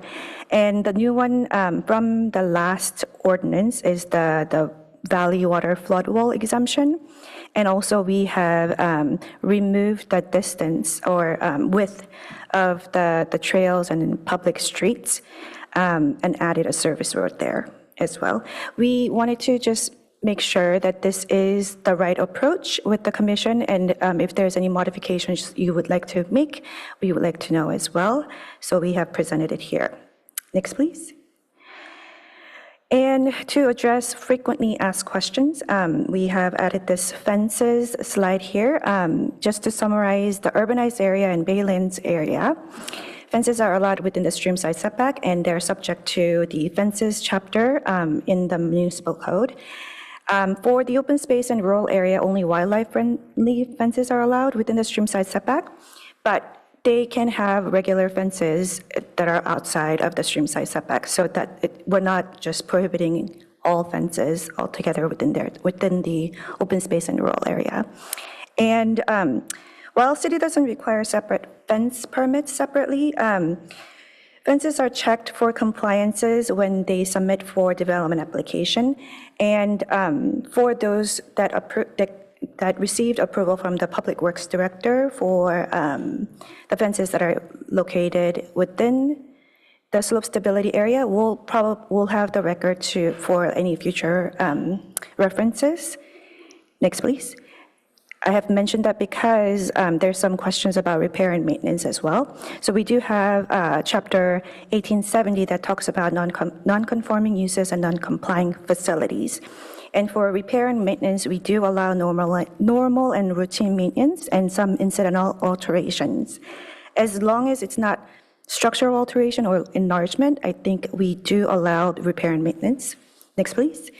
And for replacement and enlargement, we generally do not allow enlargement or improvements that increases non-compliance. But we do have some specific ways to allow a portion of or the entirety of those non-complying facilities, depending on the conditions. Next, please. Tonight, staff is asking for the PTC to recommend to the City Council adoption of the draft ordinance, but also there are other options to consider, which is with the modification, or another option is to deny the draft ordinance and ask the City Council to retain the existing regulations as well. Next, please. This concludes staff presentation, and staff and consultants are available for any questions. Thank you very much, Ms. Cha, for your hard work in incorporating PTC feedback and incorporating public comment and the public outreach that you've done. So at this juncture, I want to make sure that commissioners have a chance to ask questions, and please ask questions keeping in mind that you want to ask questions that might be informative for the public. So I did want to ask one really quick question, which is, if I'm interested in ensuring that we minimize impact on the Esther Clark neighborhood, is there one of the alternatives that you have presented, the 4 alternatives that you've presented in the packet, that staff thinks would be kind of most compatible with existing code? Well, the staff recommendation is using the ephemeral streams. That would be most, our recommendation, just because staff visited the neighborhood, and we have been informed that most of the streams they have are ephemeral streams. So that if we were to use that particular condition, then it will probably benefit that particular neighborhood, as well as potentially Palo Alto Hills. It's just that one disadvantage or something to consider is that just using the ephemeral might have unintended consequences, because there are other parts of the foothills or hillside that have ephemeral streams as well. And they are larger lots, like open space zone or public facility zones. Those are like Los Troncos, maybe you might have been informed about certain projects. Those are quite big lots, and it may not need that smaller setback. We are only proposing this because the Esther Clark Park and Palo Alto Hills have a smaller lots compared to the relative area. I will add to that if the commission wished to just be very specific and not require the biological report that is currently in the draft ordinance, and just wanted to state that this neighborhood can use the reduced setback for the urbanized area, that could be part of the motion, just specifying that area would use the urbanized area, and we would put an exception in, we would find appropriate wording, similar to the exception that is for the Edgewood neighbors along that creek, how exactly we would put it in there. But I think you could just say, we wish to have this neighborhood use the reduced setback, if that was what you were getting at. Thank you. All right. I saw that Commissioner Templeton had clarifying questions. Thank you very much. Assistant Director Armour is reading my mind at this moment, so I appreciate those suggestions. Do we have a definition of urbanized area other than a geography? At this time, we just use those roadways. That is what I was thinking. Thank you for confirming. So one thing we heard at a previous meeting was that some areas were considered urban enough to be subject to certain types of zoning and lot designations and whatnot, like at the previous meeting. Is that another way that we could look at defining urban areas, areas that are subject to some of these other things, like the lot splits and... Are you referencing different, like, zoning designations that allow smaller lot sizes? Well, I'm trying to get you to tell me what you said at our previous meeting that applied to Esther Clark Park that required us to consider significantly denser housing there on that property under consideration because it was also kind of urban-like. So I'm just trying to remember what was the terminology you used, and would that be suitable for the purposes of including these two neighborhoods into the exclusion without getting very weird about it? The part of the previous discussion that I'm remembering that may tie into what you're thinking is that when we look at the comprehensive plan and the density of residential that is allowed on low-density residential rather than in the open space district, for example, it's a range. And so because that designation extends farther, you know, I think the intent of the comp plan at the time was that you'd use the lower end of the range for some areas and the higher end of the range for others, and it was implemented by zoning, but the way the state law works, because the whole range is in the comprehensive plan, it results in an allowance for housing developers to use the higher density. But it's applying because this area has already once been previously developed, right? So these two neighborhoods, Esther Clark Park and Palo Alto Hills or whatever. If I remember correctly, it had to do with what the comprehensive plan designation was. It may be that Attorney Yang may have something more to add to that. Let's put it this way. If Attorney Yang does have something to chime in, he'll have a few minutes to research it if he needs them. So it's either now or we can come back to you. Okay. Thank you. All right, Commissioner Aiken. Thank you, Chair. I have a number of technical questions that I'll postpone until after public comment. The only one I want to ask about now is to revisit the question that was raised previously about the properties along San Francisco Creek between Marlow and Southwood. So that question was prompted by the observation that the banks there aren't all hardened, but there are already structures in the slope stability protection area. So does that raise the concern that we might need to consider another neighborhood-specific modification to the ordinance to cover that area? The question is whether this has been examined. So in terms of already there are some structures within the slope stability protection area. As we have mentioned, as staff has mentioned in the presentation, the fences do not require any permits, whether it's building or planning, but they're not just fences, they're whole buildings. They're structures. yes, and then also there are certain structures that we don't require permits, especially like those accessory structures that are smaller than 120 square feet.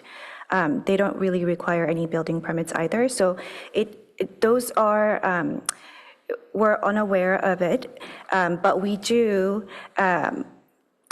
get informed once the development application is submitted for that particular property, and we do check for compliance entirely when those kind of permits are submitted.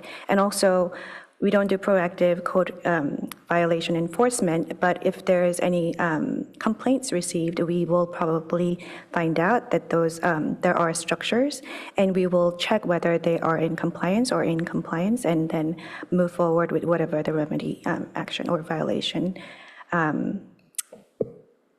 So this is essentially applying 18.70 for non-conforming uses?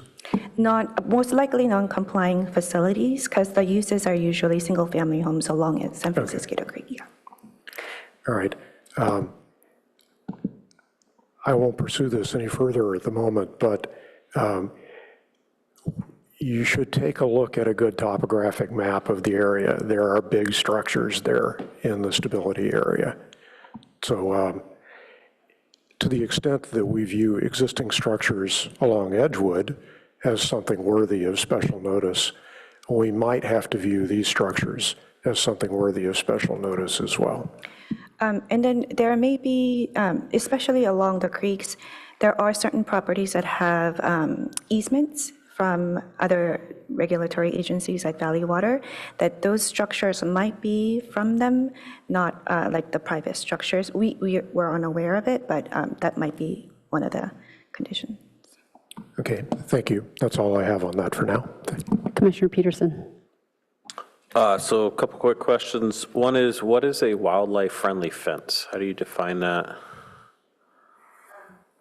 We have a definition in our draft ordinance. Let me find the packet page for you. And while she's looking for the exact language, just generally, it's a fence that could delineate a property line, and would generally discourage people from coming through, but it is far enough off the ground and low enough, and it has openings in between that wildlife, rabbits, deer, could jump under or over, walk through, not be trapped within that space, so it doesn't get in the way of them traveling through their migratory areas or other wildlife areas. Okay, that was exactly where I was going. Yeah, and the reason that we do allow for some regular fencing on those properties is that, for example, if you had a pet dog and you wanted to have a space where they were safe and separate from that wildlife and contained rather than getting out, there might be some portion of the yard that was enclosed by a regular fence. So just to help me just visualize it, I don't need the exact words, is basically, say a deer, take a large animal, that does not have antlers, would be able to walk through the fence, almost always?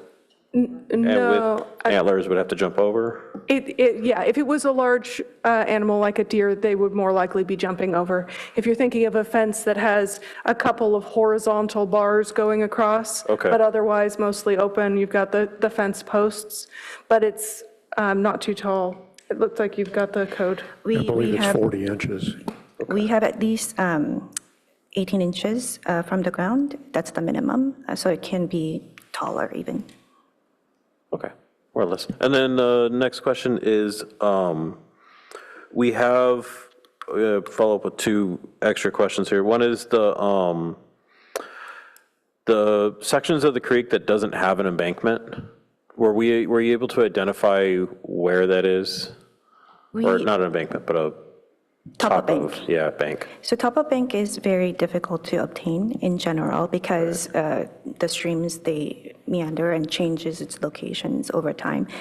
So generally, we do ask the property owner or applicant to provide that information for us. We do have how to identify and where to measure in our draft ordinance, but we don't have a data of the location of top-up bank. Okay, so we're still just, right now, we're thinking through it. We know San Francisco Creek, there's a large bend in the creek over there, and that one I think was one we identified before that doesn't have a top-of bank. It's just, when it floods, it kind of goes a large area. So we have a definition for a stream with defined bank, which is easy, and then undefined or without defined bank. We, in our draft ordinance, that we're going to consider 100-year water surface as the measurement or point of the measurement. So that would be something we will ask the applicant to provide. But right now, today, we don't necessarily know where that is, the 100-year floodplain. We would have to actually look at the map and other, like FEMA map or flood maps to identify them. If we have that available, we might want to bring that up later, what the flood map looks like, because I didn't see it in the packet. It wouldn't be showing you at the detail I think that you're looking for. Each parcel has a designation as to which flood zone it's in, but I don't think it's getting at the detail in terms of the flood level. Okay. And then the last question is, if I recall, last time, one of our final pieces of the discussion was about a single lot that's on the other side of Highway 101 along the Baylands that was within the 150-foot flood setback. Is that still, I saw on the map, it's still showing that's recommended to keep that lot within the 150-foot setback, is that correct? Now I'm remembering that discussion. It might have been oversight. We'll definitely include or exclude that parcel. Okay, and then one last clarifying, thank you, this is my fourth one, is our main focus here on setback to provide space for flood, for water flow, or is it more for animal flow? It is a multi-pronged, right? We are balancing multiple priorities. There's an interest in the wildlife in the hills, right? The wildlife fencing. There is an interest in having space for the riparian vegetation. And then there is an interest in slope stability and capacity for flooding. Okay. And so it's all four of those things. And the fact that they intersect in that area around these creeks, and then recognizing that as city government, we're looking to try and find a balance between that and appropriate requirements for individual private property. In addition to that, going back to your previous question about a map in terms of the flood zone, we have somebody from Public Works who's online, and I believe she is working to pull up a map that may be helpful to that, either now or during the future conversation. Okay, thank you. That gives me the ground rules. Councillor Yang has raised his hand. Yes, thank you. Just to get back to Commissioner Templeton's question, I believe it was basically along the lines of when we were discussing Old Trace, one of the things staff stated was that this was within an urbanized area. And, why is that considered urban in that context, but perhaps not in this context? So the answer is for state density bonus law and for the AB 130 CEQA exemption, there is a definition of urbanized area that's set forth in the state law, and it's based on the U.S. Census districts. Whether this U.S. Census Bureau considers this area urban or not. And almost all of Palo Alto, even the areas that we would consider colloquially to be more rural, are considered urban by the U.S. Census District. Thank you very much. And would you say, because we're clarifying questions, I'm going to ask it this way. Would you say that using the term urbanized area in this context is ambiguous at best, and perhaps we should specify something more clear? Yeah, and we are in this ordinance is using those terms urban and rural more colloquially, but since they are terms of art in land use, it might be a good idea if we could use our thesaurus there. Thank you very much. We'll get back to that after public comment. Thank you. Thank you, Commissioner Templeton. All right, I don't see other lights for clarifying questions, so I have one. I would love it so my recollection is that, and I think it was listed in the packet as well, or perhaps several public comment letters, in a straw poll, the last time this item was brought to the PTC was sympathetic to the concerns of Edgewood neighbors regarding fencing for security purposes. And the PTC voted in a straw poll that we should allow those fences, even if they're in the slope stability area, because those fences, for the most part, already exist. And so, yet staff has made the recommendation, or as currently drafted, the ordinance continues to disallow fences unless homeowners go through a process within the slope stability area. So could you just elaborate a little bit more on staff's rationale for that?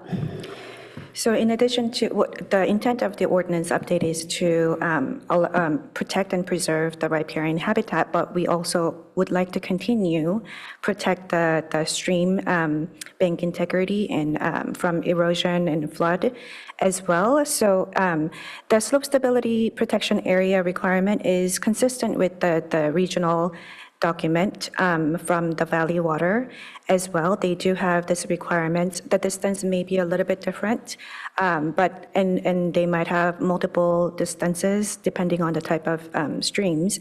But they do have this particular requirements because they know that the streams actually change its locations, and it also that particular area provides for them to actually provide do maintenance as well when there's a flood event or something. Natural disaster related to water. So this is something that we're kind of saving in order for us to prepare for that particular event. And also this allows for the city staff, the public works engineering staff, to coordinate with other regional agencies to ensure that there wouldn't be a lot of issues with their regulations as well as our local requirements, to find that middle ground to provide options for the applicants. So it's more of a flexibility when we're looking at it, because we're not prohibiting altogether. We're not saying that you can't have it, but you can have it as long as you get you go through the process, and as well as it's just that we are not allowing as close as like on top of the bank. So that was our intent, because there are some safety concerns with the structures that are built close to the creeks and streams. So we wanted to ensure that we continue that requirements, so we prevent those natural disasters or unintended consequences. So, having visited, the Edgewood neighborhood essentially has every single house has fences. And so we're not preventing anything, and those would all be grandfathered in, presumably. So I understand that if somebody were to develop, let's say they're remodeling and then they apply for a building permit, that's when we would notice, we the city would notice if somebody had a fence there that had not gone through an exceptions process to be specifically approved. And so I want to understand how burdensome that exceptions process is, like what fees are required, in what time frame would people, what is that? I was going to invite Michelle Jeremias, if you are available, to join us via Zoom to talk to Public Works concerns on this issue for slope stability. Sure, thank you. And I can answer needed questions related to FEMA as well, in part. So the slope stability is basically a measure that over time, the creek, in particular San Mosquito Creek, has migrated. It has shifted several feet over the last hundreds of years. So we are looking to provide stability along the channel banks, and that's maybe some of the walls that was mentioned earlier that are in the creek today. What we're trying to do is allow the conveyance of flow over time.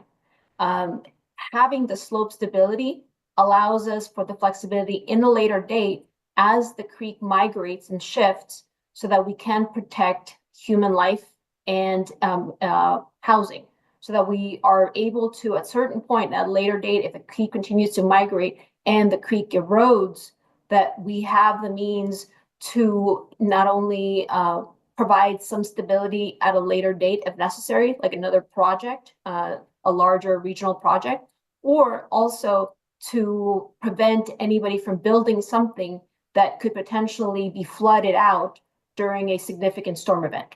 We're seeing a lot of these storms in recent years that are meeting the creek's capacity.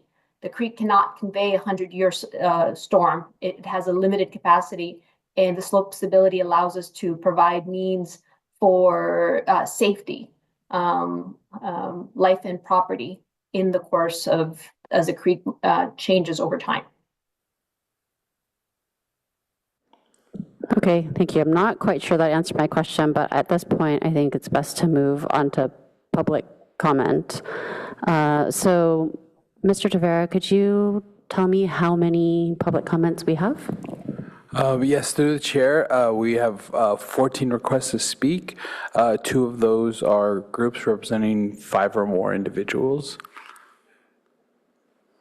Okay, so I think we will continue to allow the groups the standard, is it 10 minutes, 15 minutes? I think 10 minutes is what we've used. I think it's 10 minutes, yeah. So I'm going to continue to allow the groups 10 minutes, but I'm going to ask that the individual speakers limit their comments to 2 minutes so that we can do this in a timely fashion. And if somebody has already shared the same sentiments before you, feel free to just say that you share those sentiments and cede your time. Thank you. All right. Our first speaker is Daniel H., representing a group of 10. We have slides, Yep. right? Yep. Okay, you can switch to the first one. Can you all hear me? This is on? Yeah. There we go. Commissioners, Chair, thank you. This feels like deja vu. My name is Daniel Hansen. I'm here on behalf of the Edgewood Neighborhood Alliance. We support this ordinance in general. We have 4 requests for changes. I'll cover 3. My colleague will cover 1. Basically, we've demonstrated ad nauseum and over time and to the City Council about the unique nature of our neighborhood and the requirement for security for us in terms of safety, speaking of safety. The 3 things we asked for in this discussion are new fencing should not require approval. The 5-foot fence setback should not apply, and ornamental plantings should be allowed within backyards. We're actually kind of frustrated and shocked that we're sitting here because these all went through approvals before, including straw polls, and the staff did not follow the clear direction of the commission. Next slide. Edgewood is a unique area, as we've explained. The property lines run to the middle of the creek, so half the creek is privately owned. On the other side is East Palo Alto, which has no barriers to enter the creek. This is the problem that we face. So anybody can just walk into the creek. The creek is dry most of the time of the year. It only has flowing water 1 or 2 months.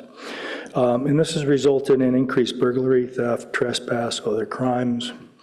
In addition, in the last few years, encampments have arisen. These bring trash, human waste, stolen property, fire, noise, and nuisance. The City Council earlier this year recognized our concerns and our security issues and granted an exemption for our neighborhood with respect to the lighting ordinance. We ask you to do the same. Next slide. Access to the creek, these are pictures from the East Palo Alto side. Most of it you can just walk right in. Next slide. Or there's a short wall to jump over. Next slide. Same with this wall. Next slide. What results is people walking in the creek. So this is a trespasser. That's private property he's on. Next slide. These are images of encampments that we've run across. In front of you right here in the foreground is the top of the concrete embankment that runs along the back of our yards. Next slide. More pictures of encampments.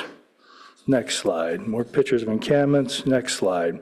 This picture was taken a week ago. These encampments are not going away. Next slide. This is what happens when it rains. All that pollution, garbage, everything comes down from these areas and flows its way right down into the bay. It's terrible. Next slide. Fire is one of the issues that we worry about. These encampments have fires. Obviously, the creek is surrounded by a lot of brush and trees. One lost ember could really cause a disaster, something that we have to pay a lot of vigilance to in the neighborhood. Next slide. Some recent problems that we've faced. There's a burglary. You may have seen this in the newspaper.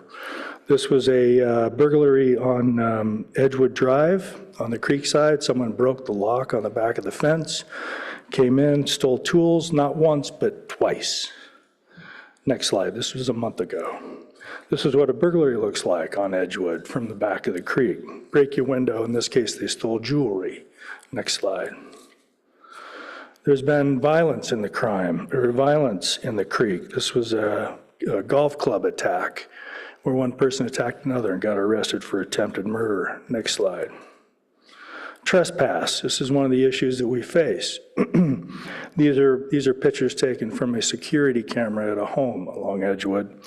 This individual hopped over the back of the fence, walked through the backyard, jumped over the front fence like he owned the place. I ask you, how many of you have to deal with strangers walking from your backyard through your front yard? I hope you don't. Next slide. This is a heat map of crime in Palo Alto. This concept that crime and nuisance is the same everywhere in Palo Alto just simply isn't true. So this indicates that the area we're talking about is rated a D. And if you want to learn more about nuisances, talk about our friends and neighbors that have RVs in the front of their yard. Next slide. Edgewood itself is disadvantaged because of the current ordinance. It was passed in 2007 as part of a large package of zoning changes. No notices were given out. There was no community meetings. This thing did two main things. One, it took away lot area for purposes of calculating the size of buildings. A material change. It also added this 5-foot gap, which nobody knows where it came from. This gap, which is now turned into a corridor. So if you put up a fence between our house and the, and the top of the bank, people walk down it. This is a taking. This is putting in a public easement on private property. We should be compensated for it. And it's reduced the market value, yet we're still required to pay property taxes on the entirety of the property, right? We're also liable for all of it. If somebody slips in that area and hits their head on the bank, guess who's responsible, right? So if you're going to create a corridor, you have to give us the ability to prevent other people from coming into it. Next slide. This is what happens when you have a gap between your, between the bank and your back fence. People fill it. In this case, encampments. Next slide. More encampments, more garbage. Next slide. Fence gap trespassers. These are kids walking in the gap. Here they're taking oranges. Next slide.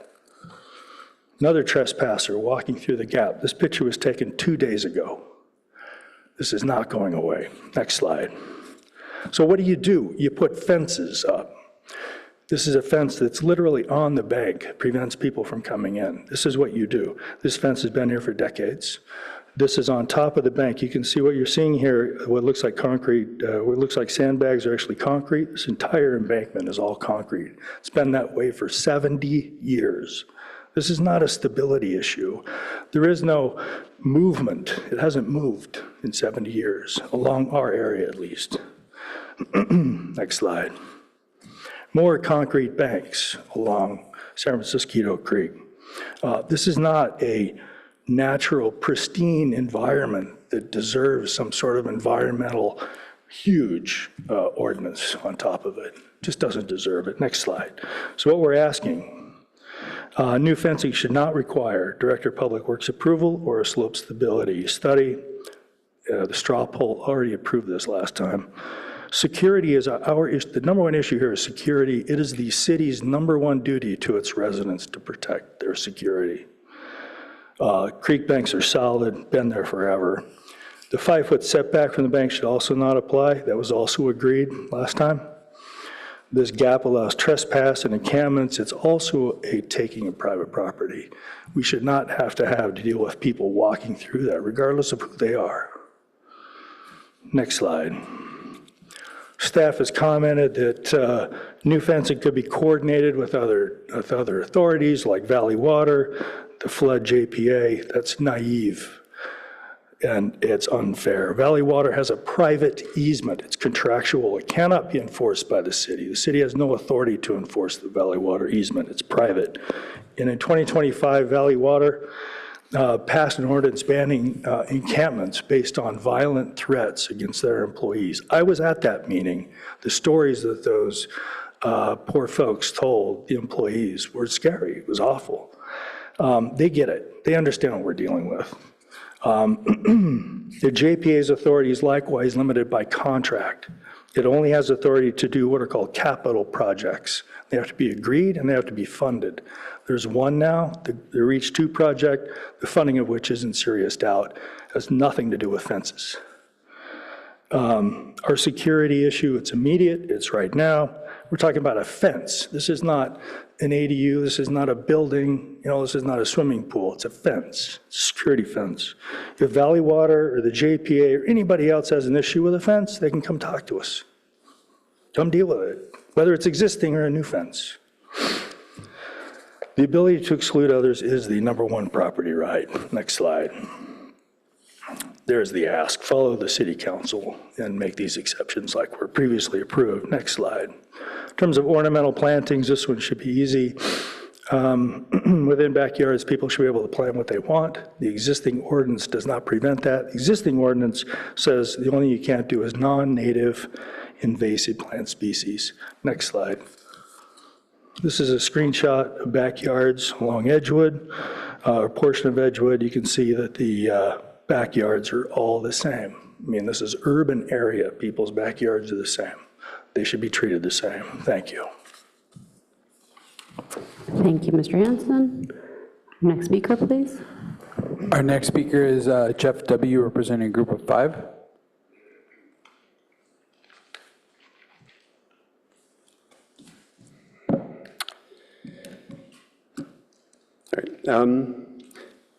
Good evening, Chair Chang and Commissioners. I'm Jeff Watt. I'm a resident and a property owner in the Esther Clark Park neighborhood. So I'd like to start first by thanking the planning staff for the hard work on the ordinance. And I'd especially like to thank Ms. Cha. She visited our neighborhood multiple times.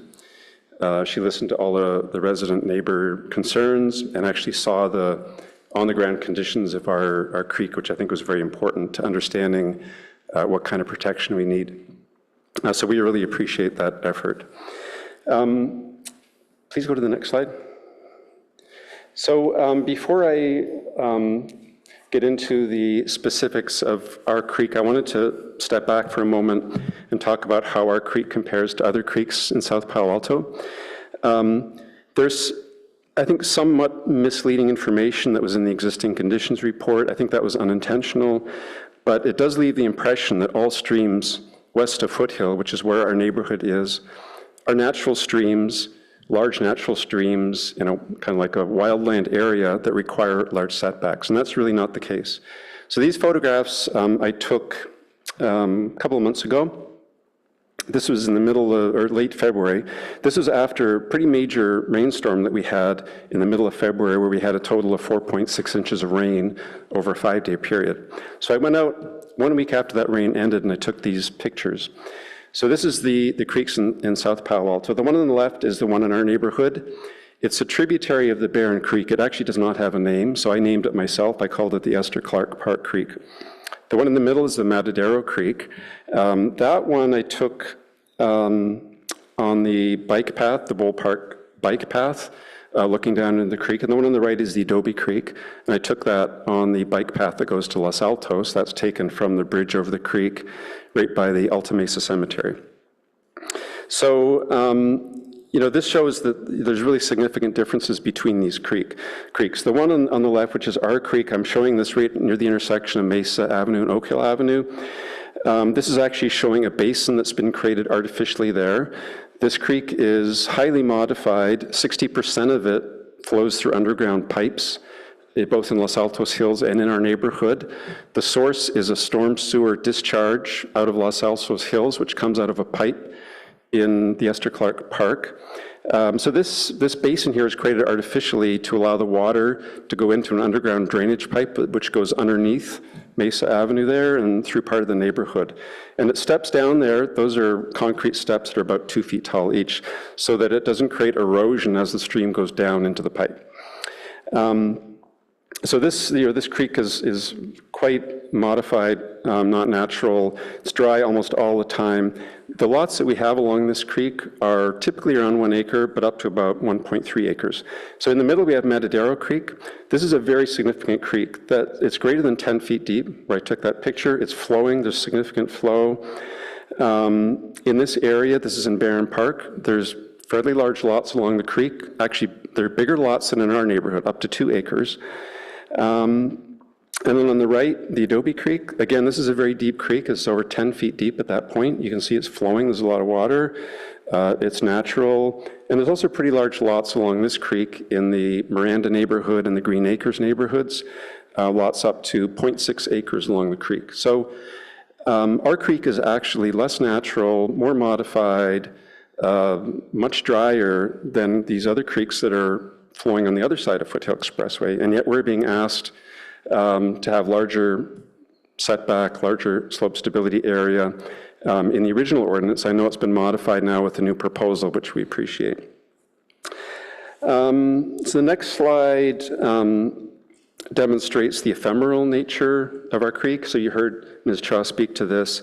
So the definition of ephemeral, which is pretty widely accepted, is down on the bottom there. So it's a creek that flows only during and for a short time after rain events. And that short time, can range from a few hours to a few days. It kind of depends on the amount of rain and the duration of the rain.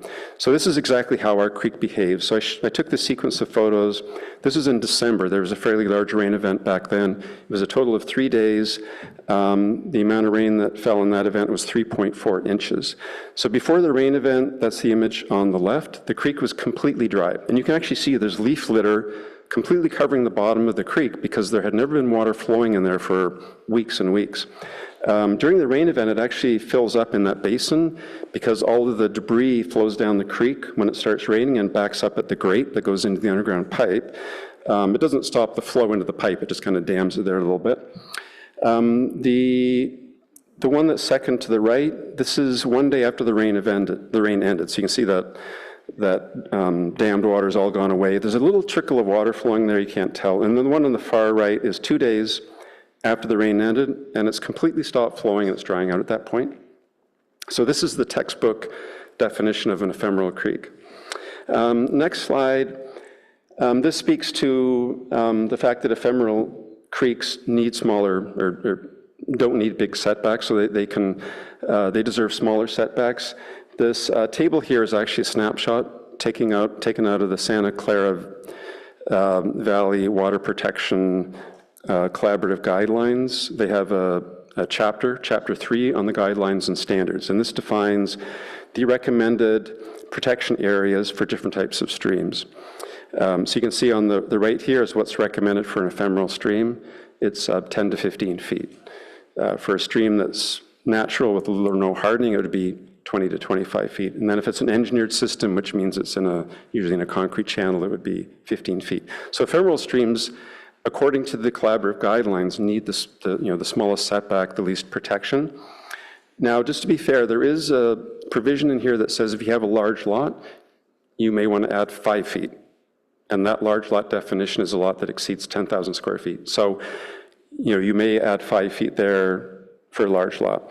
So our neighbors in Santa Clara County, Los Altos Hills, Los Altos, Mountain View, they've all adopted these guidelines. This is what they use. And Palo Alto uses this as well. This is on the Palo Alto website. That's where I got this. There are no other guidelines for riparian buffer or any kind of additional setback besides this. That's the only guideline and standard which is recommended by this collaborative. So the current 20-foot slope stability area we have, which is the only setback we have, is actually at the high end of the recommended range when you add the additional 5 feet for the large lot. But we do believe, in general, I think I speak for many neighbors, not all, but we believe that it would be a reasonable compromise to go to 25 feet to increase the protection of the stream. But in doing that, we would really like to see objective language. The way that the ordinance is written now, it's rather vague. It says we can use the urbanized setback for an ephemeral stream. It doesn't explicitly say that our stream is ephemeral. And then it also says that we may use the urbanized setback. It doesn't say we can use it.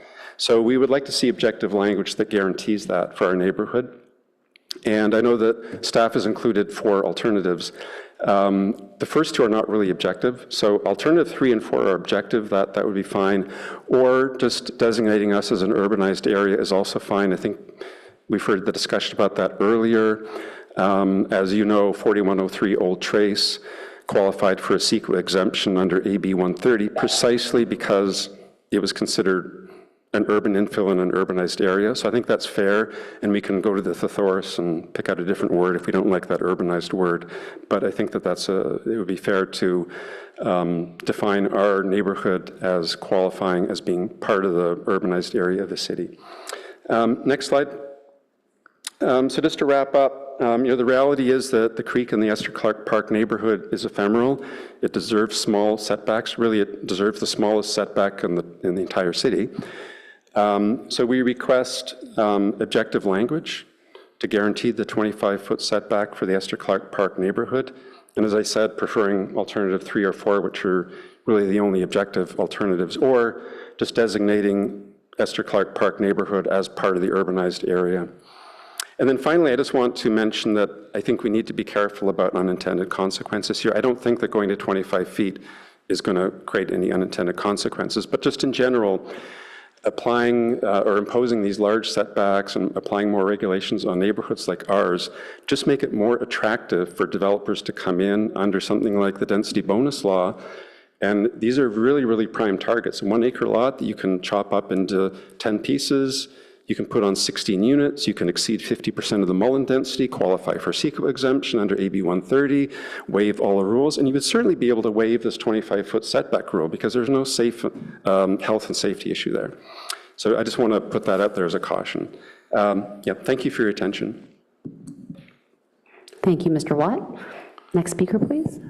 Our next speaker is Jeff S., followed by Robert C.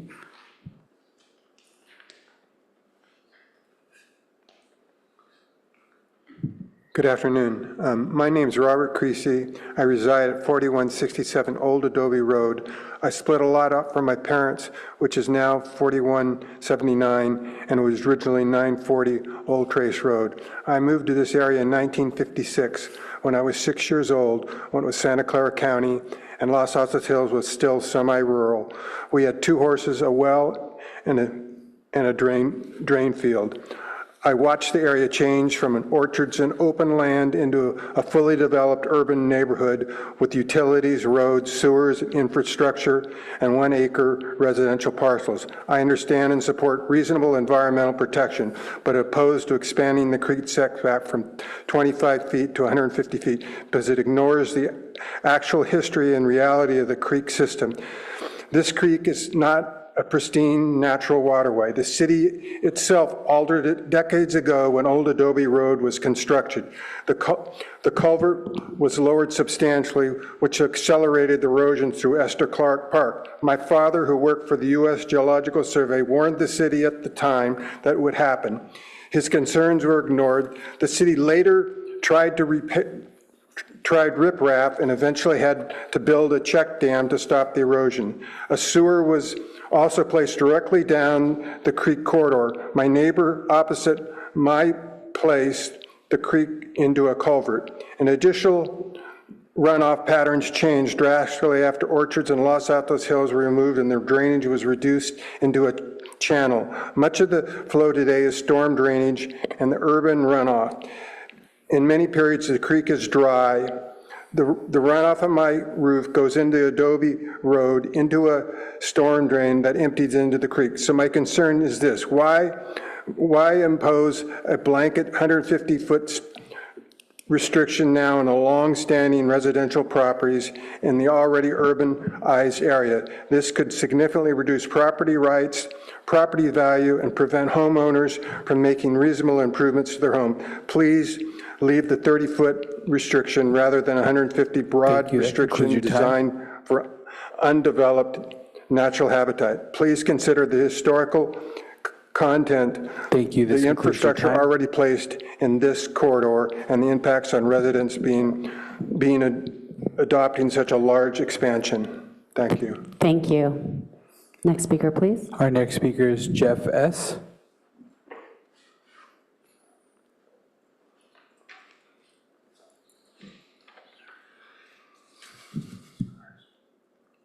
Go ahead. First slide.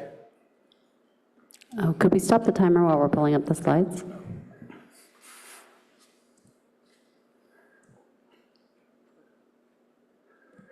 Thank you, Chair Chang, members of the commission. 2 points. First point is something left over from my, next slide, sorry, from my colleague, Daniel Hansen. So this is in regard to the exception to the stream side setback requirements on packet page 70, H1B, the no feasible alternative finding. We think that a more straightforward finding, asking whether a project does not unreasonably impair the streamside environment, would better serve our urban creeks. The problem with the no feasible alternatives findings is that it evaluates design process rather than environmental outcomes. So a project that substantially encroaches into the setback but successfully documents the infeasibility of alternatives gets approved.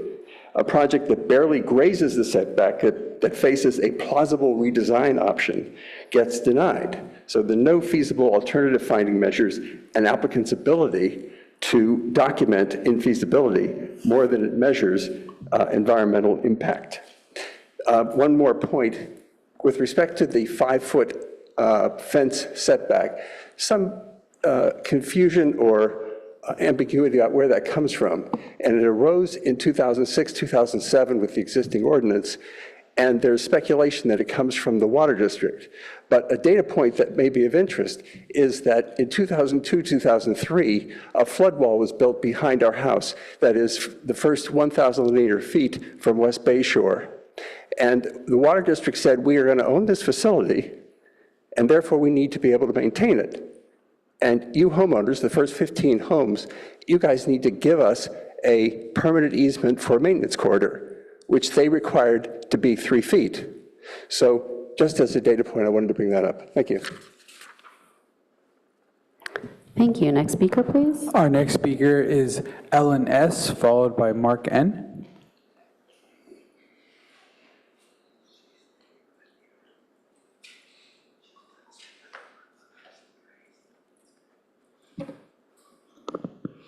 Hi, my name is Ellen Shea, and I live on Mockingbird Lane. I'm the PAN representative for Clerk Park.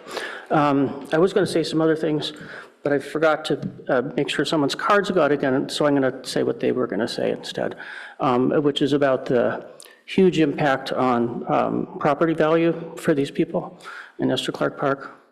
In fact, the man that wanted to speak, his family has several lots, but they would be consumed 75%, and they would have to, and the profit. Also, they were thinking of trying to divide up thing, then it makes it basically so they can't see a way to be able to sell them and figure out what they're going to do.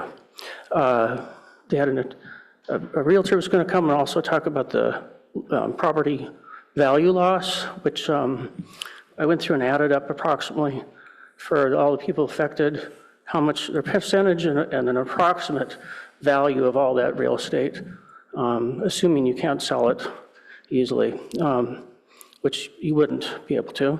And we came up with well over $100 million of value, which is a pretty significant taking.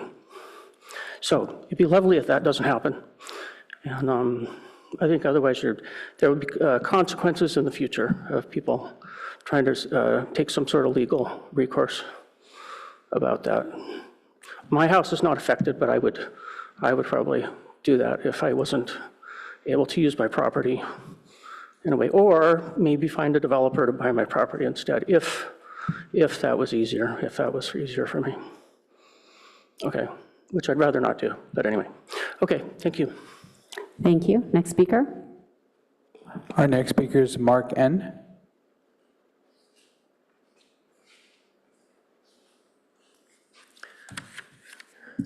Good evening.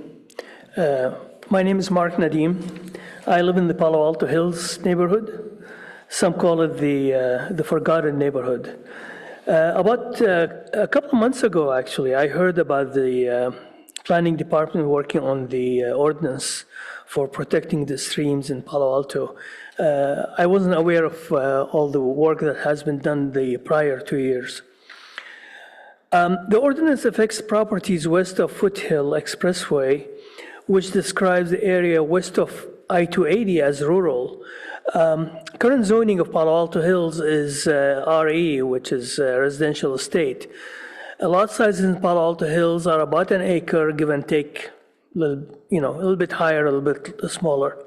Most of it are unbuildable, actually. Such setback will make it almost impossible to rebuild homes when a new buyer wants to tear down an existing one. These homes are, some of them are 60 years old or 50 years old. So having a setback of 150 feet is not going to work. I mean, some of the lots are less than 150 feet as their widest location. So this will negatively impact home sales in this neighborhood. As for the description of rural, and if anyone hears the word rural, they will immediately think a neighborhood where the homes have septic tanks, narrow streets that are sloped for rainwater to drain to ditches. Palo Alto Hills, actually, as a matter of fact, is connected to the city sewer system. We have street curbs and rain drain system that's just like any other neighborhood in Palo Alto. We also have street lights like any other neighborhood in Palo Alto. Reading the staff report, it seems that alternative 4 is the most reasonable option to consider for this ordinance. Thank you. Next speaker, please. Our next speaker is Cindy O, followed by Shawnee K.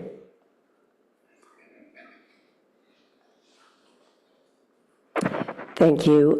My name is Cindy O'Gorman, and I grew up in Palo Alto, and I'm a real estate agent in the area. I recently sold 3 homes in the Palo Alto Hills and Esther Park Clark neighborhood. I think the 150 feet setback seems unreasonable to accomplish the objectives as they're outlined, and 25 feet seems adequate, and I don't understand how it would be reasonable to have it 6 times the setback in an area just blocks away from a neighborhood with 25-foot setbacks. I spoke recently today to an appraiser who less than a year ago did an appraisal on one of the properties affected by this draft ordinance, and he appraised it at $5 million. It'll be affected by 75%, the building envelope, and he said easily it would drop the value to $3 million or less. And it would also greatly limit on all these properties what people could do with ADUs, which is a state-given opportunity, in 2020 that, as Commissioner Templeton was talking about, is very highly valued. And your whole conversation is, right, you'd be taking those opportunities away from homeowners in these neighborhoods also. I have seen the importance of the value of these properties to homeowners. Some people have lived here 30, 40, 50 years. It's their most prized asset, and it's what they can leave to their children, or it's what they use for their retirement and to pay for their aging health care. And you're basically taking that from them. I don't understand how it can even be considered. Also, I see young people who stretch to buy properties in order to live in very 60-year-old homes, as the other gentleman said, just to secure the land, because they know in 3, 4, 5, 7 years they'll be able to build a nice home on that property, and you're taking that opportunity away from them too, and they'll pay the full property taxes. They don't really have a means of even reducing their property taxes. Thank you very much. Thank you. Next speaker. Our next speaker is Shawnee K, followed by Raymond G. Thank you. My name is Shani Kleinhaus. I'm a resident, and I am the environmental advocate for the Santa Clara Valley Bird Alliance. And I'm not speaking as part of the Parks and Recreation Commission. I'm a commissioner, but I don't speak for the commission. I did my PhD on biophysics of stream ecosystems, so this is close to my heart, and I am acutely aware of the impacts of development on what happens downstream and sometimes upstream when you don't develop with nature in mind. Having said that, that's already happened. So I would like to say a few words about the alternative that staff proposes. Alternative 1, which is unacceptable, I think, to the people here that came to speak about this, their need for smaller setbacks, and neither is alternative 2. Alternative 1, regarding the ephemeral streams, that would be extremely harmful to exactly the places we want to protect up in the open space. So please don't go with 1. 3 is problematic because moving the delineation from foothills to 280 would expose some parts of Matadero Creek, which are pretty natural right now and really are important to potential future changes that are not going to be good for that creek. Alternative 4, if you're looking for a compromise that will help the residents who spoke here, that's the most reasonable one if it applied cautiously. I'm not sure how you would trigger that narrower setback and how that would be created, but this would help establish Esther Clark and the Palo Alto Hills as a place that can use shorter or smaller setbacks. So if you are going to go that way, I think 4 is probably the most appropriate. Thank you. Next speaker. Our next speaker is Raymond G. Good afternoon, commissioners. My name is Raymond Goins, and I'm a resident in Palo Alto. I just asked the commission to take in the nature of nature and preserve nature at its finest course. Protecting money in the interest of homeowners. I understand what their interest is. I understand your concerns with neighboring Palo Alto, but reaching out to the community by Edgewood and seeing how you can help your neighbor, I think is a key principle. If you're religious in the Bible, then love thy neighbor. And we shouldn't discriminate against our neighbor because our neighbor happens to be East Palo Alto. They did adopt our name. They're just east of us. I think preserving the creeks, preserving our waterways is first and foremost and should be at the foremost of this commission's minds, not with the interests of the property owners. I'm saying it is nature that we built the property on. We're nature's, renters. We're borrowing from nature. We have to preserve it for much as I can so our kids can enjoy the same nature that we see. Thank you. Thank you. Next speaker. Our next speaker is Lawrence F. on Zoom. Lawrence, you may now speak. All right, my name is Lawrence Fong. I'm a resident of Esther Clark, and I just wanted to speak as a homeowner whose house actually sits within the 150-foot setback. So when we talk about these abstractions, our property is actually the reality in that we would not be able to rebuild a house on our property. And so this 150-foot setback would have, significant impacts, has been discussed. I think a couple of other points that haven't been touched upon is, there's been a lot of discussion about how burdensome some of the processes may be, like in the discussions with regards to the ADUs. I think, as we went through the discussion for this, there was a description about an exception process, including getting a biologist to review a stream. If you're looking to make something incredibly burdensome, you'd really want to formulate these types of processes because they are extremely arbitrary. And so, first of all, I think, we all are understanding how this is an urbanized area, but I think the other component is really not to make it so burdensome that it's impossible for us to actually use our properties. And I'll stop there. Thank you. Thank you very much. Next speaker, please. Our next speaker is Viral M. Viral, you may now speak.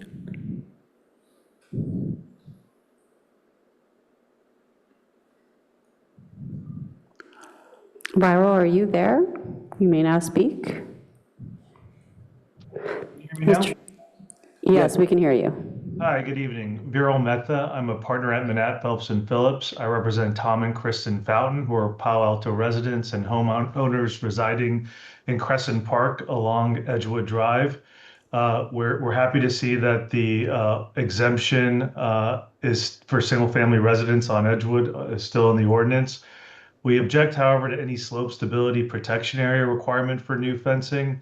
As noted in the agenda packet, the PTC supported residents' requests for the Edgewood neighborhood to be exempted from the entire stream corridor protection ordinance regulations, including the slope stability protection area requirements. Now, the PTC's prior support and recommendation has been ignored. This should be a non-starter for the reasons that Mr. Hansen and others outlined earlier. This is also a health, safety, and security risk for the residents, as previously outlined.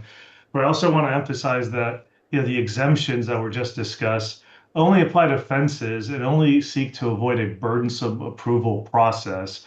We submitted letters in support of this, so these comments are written as well. But Commissioner Chang asked the right question earlier this evening, and I don't think the reasons provided by staff outweigh the serious concerns of my clients and their neighbors. The PTC's prior straw poll should hold here again. I won't repeat some of the prior comments as to the 5-foot setback and ornamental plantings, but I agree with the comments of Mr. Hansen. And I do want to emphasize that, if this gets passed as it's constructed, it would effectuate a taking, and the city can't effectively excise a taking in this way, and especially when homeowners merely seek to protect their properties and their families through the ask being made here this evening. Thank you. Thank you. Next speaker. Our next speaker is Janet L. Janet, you may now speak.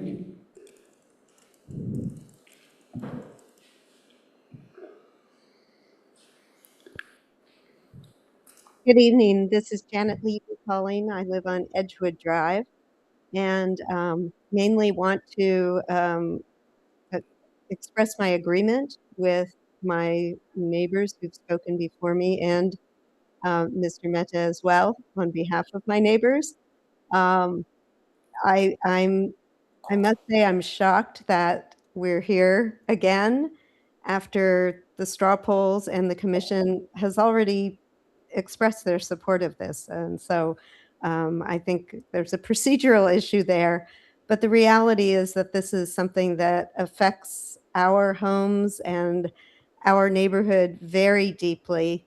I often can hear voices from the back of my house of people hanging out on the back of the creek. I can't see them because I do have a fence, which is a very important protection for, having people coming over the fence and coming into my yard. So there's a certain sense of security there, but certainly having the setback and the slope, protection there, having an exemption for those of us who live directly along the creek, I think has been shown to be supported already, both by the neighbors and by the commission as well.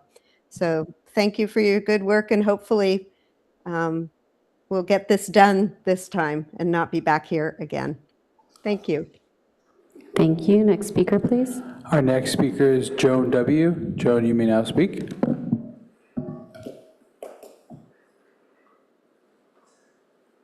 Joan, are you there? I'm going to suggest that we move on to our last speaker, and then after that speaker, we can circle back and see if Joan reappears. Our next speaker is Dash L. Dash, you may now speak. Hello, my name is Dashiell Leeds. I'm the Conservation Coordinator for the Sierra Club Loma Prieta chapter. This ordinance has been reviewed by the Planning and Transportation Commission since 2024, and each time it's been reviewed, the requirements have become less and less strong. At this time, in most of the city's urban area, only a 25-foot setback is proposed. For natural streams, a 25-foot setback is narrower than the minimum setback that is mandatory in the city of San Jose for comparison, which is 30 feet from top of bank, even in downtown, and 100 feet elsewhere in the city. Palo Alto staff acknowledges setbacks larger than 25 feet would better protect riparian habitat, stream stability, and flood resilience. And this is how we lose our creeks. This is how we lose our riparian corridors, piece by piece, over time. So the ordinance before you tonight represents the absolute bare minimum, 25 feet for most of the city's urban area. But the ordinance still includes some protections that are meaningful in the hillsides and baylands, where the larger 150-foot setback is sometimes applied. So we hope you vote to move this ordinance forward to the City Council for their consideration with the recommendation to adopt. If you do wish to make any changes to the ordinance tonight, please select Alternative 4 and add the RE Residential Estate Zoning District as the trigger for a reduced setback. Thanks for your time and consideration. Thank you. Can we move back to Joan to see if Joan is available? Joan, are you there? Okay, Jones does not seem to be there, so at this time I'm going to close public comment. Thank you very much to every member of the public for coming during this, coming and waiting for us to go through the last item. We really value your comments. There's somebody else who's coming up, but I'm not quite sure what's going on here. I don't know if this is... Joan Blinkley is my sister, and I would like to speak on behalf of our family. Sure, let's go ahead and do that. Good evening. My name is Louis Weekland. My family has owned 3 parcels on Manuela Court for more than 50 years, and I currently live on the property. 2 of our parcels are directly affected by the proposed 150-foot stream side setback ordinance. I am speaking tonight because I do not believe that the very serious financial and emotional impact on affected property owners has been adequately considered. The parcel that my family owns at 4243 Manuela Court is undeveloped and approximately 1 acre in size. Based on my review of the proposed setback maps, roughly 75% or more of that parcel would effectively become unbuildable under the proposed 150-foot setback. When combined with existing city and county restrictions, very little practical building area would remain. This property was professionally appraised less than a year ago at a fair market value estimate of $5 million. I have since been informed that the value loss, if the setback is imposed, would be several $1 million, perhaps more. And other real estate experts have told me that they believe that the lost value would amount to significantly more than several $1 million. It is worth noting that there are other landowners in the Esther Clark area with undeveloped parcels that would be affected as much or more than mine, including some whose land would be nearly or completely covered by the proposed setback, which would render any development impossible as a result. At the same time, the actual environmental benefit in my particular situation appears extremely limited. The watercourse adjacent to my property is, by any objective standard, an ephemeral stream that flows only in direct response to rainfall and does not maintain continuous flow during dry periods. In addition, approximately 80% of the relevant boundary between the watercourse and my property line already contains an existing house, swimming pool, fencing, and mature landscaping between the parcel and the watercourse. Thank you. This concludes your time. I cannot finish? No, we have a 2-minute limit, but thank you. Okay, thank you for your time.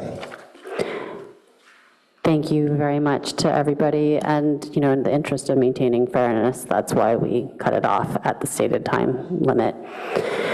Okay, so at this time, we're closing public comment, and commissioners, it's 8:54. I think we're going to take a brief break. So let's come back at 9:05.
Okay, welcome back, everyone. I think everyone's back.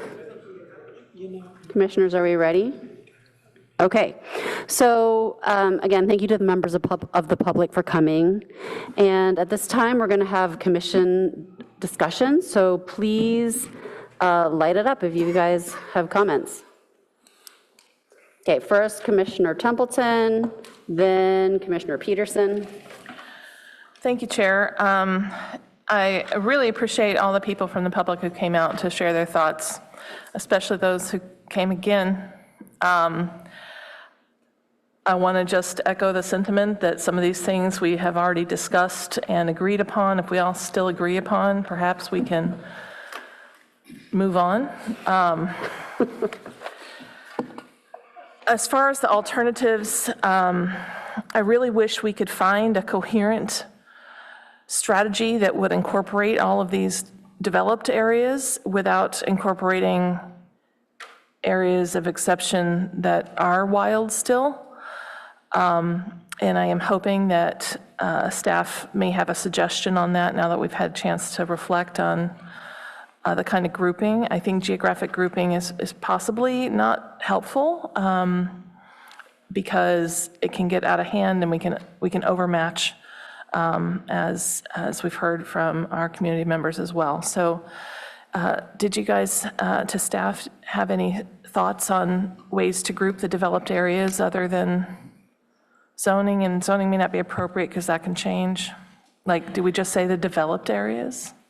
Developed area might be too broad to use that particular term. I agree. That's why I'm looking to you. Do you have a better suggestion? I think I understand that if we were to use alternative 4, it might leave out a few properties in the Palo Alto Hills, which are zoned open space.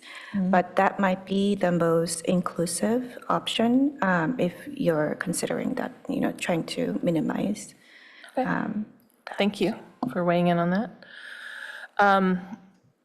Yeah, so I want to emphasize how important it is to remember property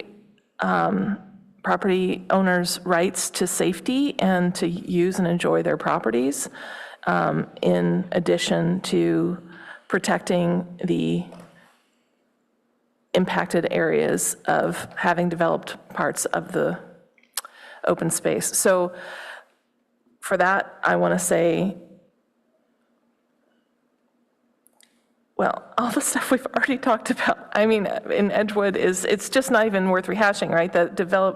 Being able to plant tulips in your backyard if you want, being able to have fencing and safety if you want, not allowing a complete gap of property that you own between a fence and the wall. And the liability thing also was something I hadn't thought about before, but my goodness, somebody could easily get injured in that creek. And I would hate to be the insured person if that does happen in Palo Alto. So I really hope we can find a way to make sure these things are included in whatever we recommend today that will hopefully be. I thought we already recommended it, right? And I was surprised when Ms. Shaw said this is going to be the third attempt. So I don't know what that means. Maybe that's the last thing. I'll get some clarification from you about that. So nothing that we have talked about, voted on, discussed it seems to be in conflict because we thought some of these things were part of it and so did the community, but you're saying some of these things are not. So I'll start. Thanks for clarifying. Ms. Shaw Sorry, may guys. be able to, absolutely. So at the previous discussion with the Planning and Transportation Commission, we got really close to moving some portions of it forward. And there was a concern with the primary discussion of separating the urban areas from the areas in the hillsides. And so in the end, it was continued so that we could come back and respond to the concerns that were discussed.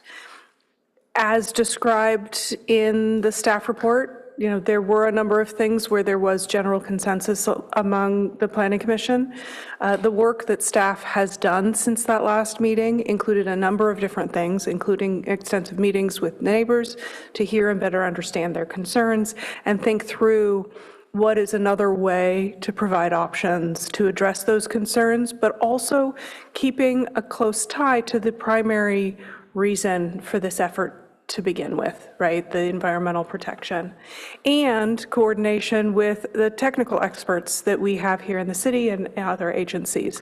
So I recognize that the Planning Commission had some consensus on some items. Staff will take your recommendation forward to council in whatever form it is. We just wanted to make sure that it was really clear that you had clarity from the technical staff that you have here to support you in your discussion about the concerns and the recommendation, particularly with things like the slope stability, where it's maintaining an existing regulation. This isn't something that's new. The only modification to that, I believe, is the additional 5 foot to 25 feet for the slope stability in those hillside areas. Otherwise, it's the same. I believe. So, and the nature of the reason we have to retread some of this territory is because of the way we continued it, such that you had to come back with a new report. Correct. Okay. So, Chair, if you have any suggestions about how to expedite some of the things we already agreed on, that might be a way to start. Thank you. So, in the interest of time, I would ask the commissioners, when we comment, to just quickly say, I support the straw poll, if that is actually how you feel about it. Okay, we've got Commissioner Peterson, then Aiken. Thank you, Chair. I'll start off with, yes, I do support the straw poll, but I would like to review some of that material just to refresh my memory. Unfortunately for the audience, each time it comes in front of us, we do have to kind of bring ourselves back up to speed. But the point I want to bring up is for the Esther Clark Park crowd. I think I'm going to be your champion a little bit here. So I've learned the term ephemeral creek. Is that correct? And so it was a couple of the speakers talked about ephemeral creeks, and I want to commend them for educating me on an ephemeral creek. I didn't know that's what they were called. In the process, I realized I spent every summer next to an ephemeral creek at my grandmother's, and realized that she had built her cabin essentially on top of it, and it was never a problem, which made me realize that while I was a huge fan of the 150-foot setback, the last time we talked about this, west of Foothill, I am no longer that fan of a 150-foot setback when I realized it applies to all the ephemeral creeks. Is that, if I could ask staff real quick, we are talking about ephemeral creeks with a 150-foot setback? Yes, we don't have any differentiation of types of streams at this point. Got it. So I want to bring some sanity to that if we're talking about the difference, even seasonal creeks, there's a difference between an ephemeral creek and a seasonal creek, I think. Is there a technical term between seasonal creek? Like a seasonal creek might be like a wide creek bed with rocks, like Sanford Scruttle Creek is seasonal, correct? I think the different types we generally see in these kind of guidelines and documents, we see perennial, intermittent, and channelized. Those are used, and as well as ephemeral. Thank you for giving me the vocabulary.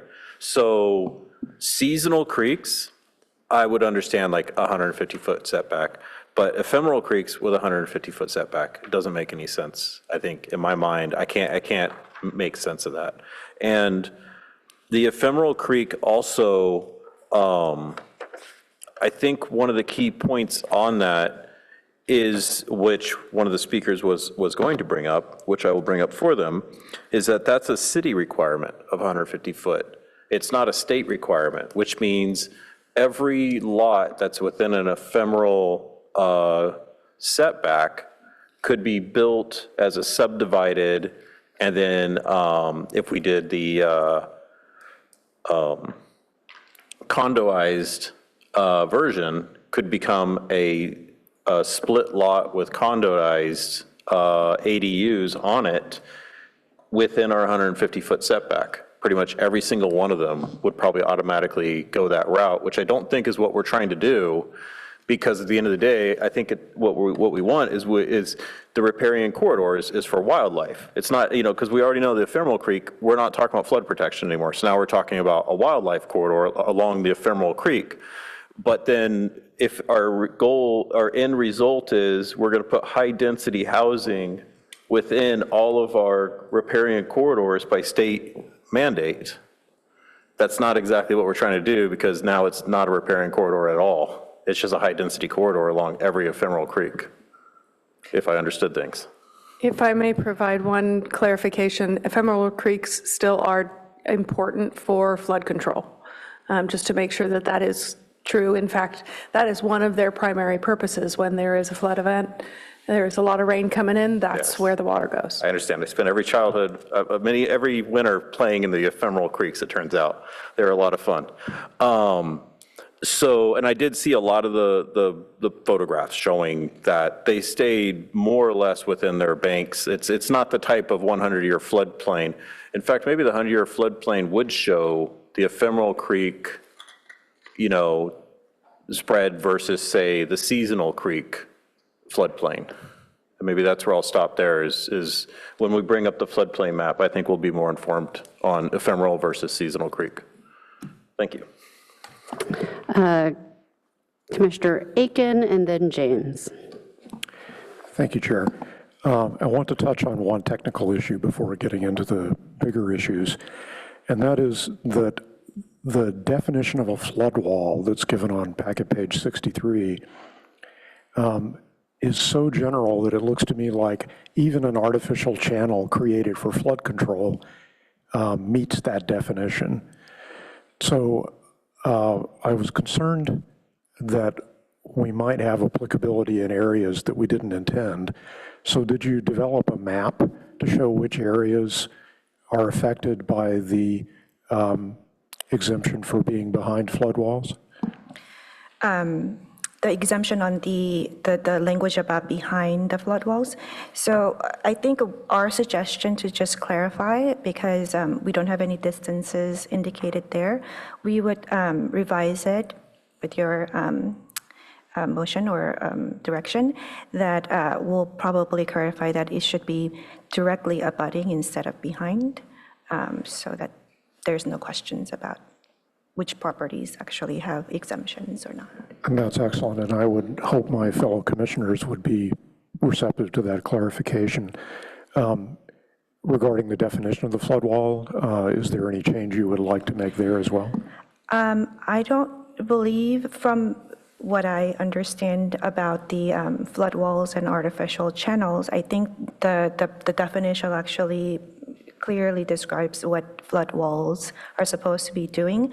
I can ask somebody else to kind of chime in, but my understanding of artificial channels are they're kind of replaces and strengthens the waterways, whereas flood wall actually creates a barrier so that there's no movement of wildlife from landside to the stream or vice versa.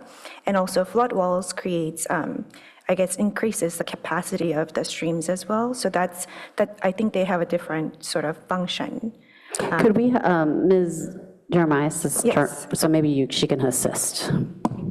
I apologize if I butchered your name. No, that's okay. So the flood walls are intended to basically represent sections of walls that are raised to contain flows within the creek. So that's usually most the purpose for flood walls. I think the other aspect was the channelized, and that is usually inside the creek, like Matadero, Adobe Creek are channelized concrete channels versus San Francisco Creek being a natural. Thank you. What I'm pushing on here is the idea that perhaps a flood wall has to be defined as being above the top of bank. Yes, I think. Yes and no. Flood walls extend into the creek as well. In order for stability, they not only are on the top of bank, but they're also protecting the channels from erosion. Okay. But it could extend above the top of bank. Yeah, you understand what I'm getting at here is just not to choose a definition that inadvertently covers the entire urbanized area, because we're all behind something that is indistinguishable between a flood wall and a channel. So can I just clarify? I think what Commissioner Aiken is asking Ms. Jeremias is, do flood walls always extend above the top of bank? Yes. Okay, so that would be something that we can add to the definition. Thank you. Did you also, just to clarify, did you also ask about the drain, if that counts as a flood wall, or did I misunderstand? I didn't, but yeah, I was just concerned about making sure that the protected area was well-defined. Thank you. That takes care of my concerns. On to more general issues. Yes, I do support the results from the previous straw polls. And to emphasize, that particularly means that it should be possible for the Edgewood neighborhood to build fences within the slope stability protection area, and that the 5-foot distance, it's certainly inconsistent with what's already there and may well not be feasible for future efforts as well. It might be worthwhile to consider creating fence design guidelines for Edgewood. It needn't be a part of this ordinance, but it could provide guidance to the residents for the best possible practice in that area. Regarding the areas west of foothills, I really like the proposal to reduce the setback near the ephemeral streams. So I was happy to see that in the original text because it seems like a good compromise between property rights and the environmental concerns. However, the points about focusing on objective standards are well taken.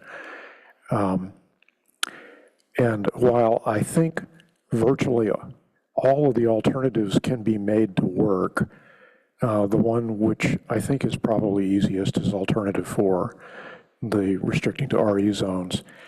I tried very hard to find plots in the OS zones that would be affected by a 150-foot setback, and there may be none.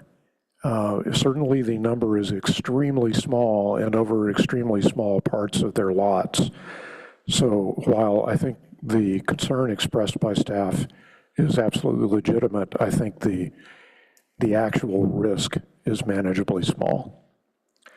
So on the whole, alternative 4 looks like, to me, like the best approach of those we've considered tonight. Thank you, that's it. Commissioner James. Well, I am pretty close to alignment here. I you know, as we talked about, I mean, everybody's agreeing with the straw poll, but I feel like I would, yeah, I feel like we didn't delineate those things. I believe that those neighbors need to be able to plant what they want in their backyard inside their fence. I find the 5-foot very problematic. The only problem, I'm not sure, I understand why the fence can't abut the flood wall.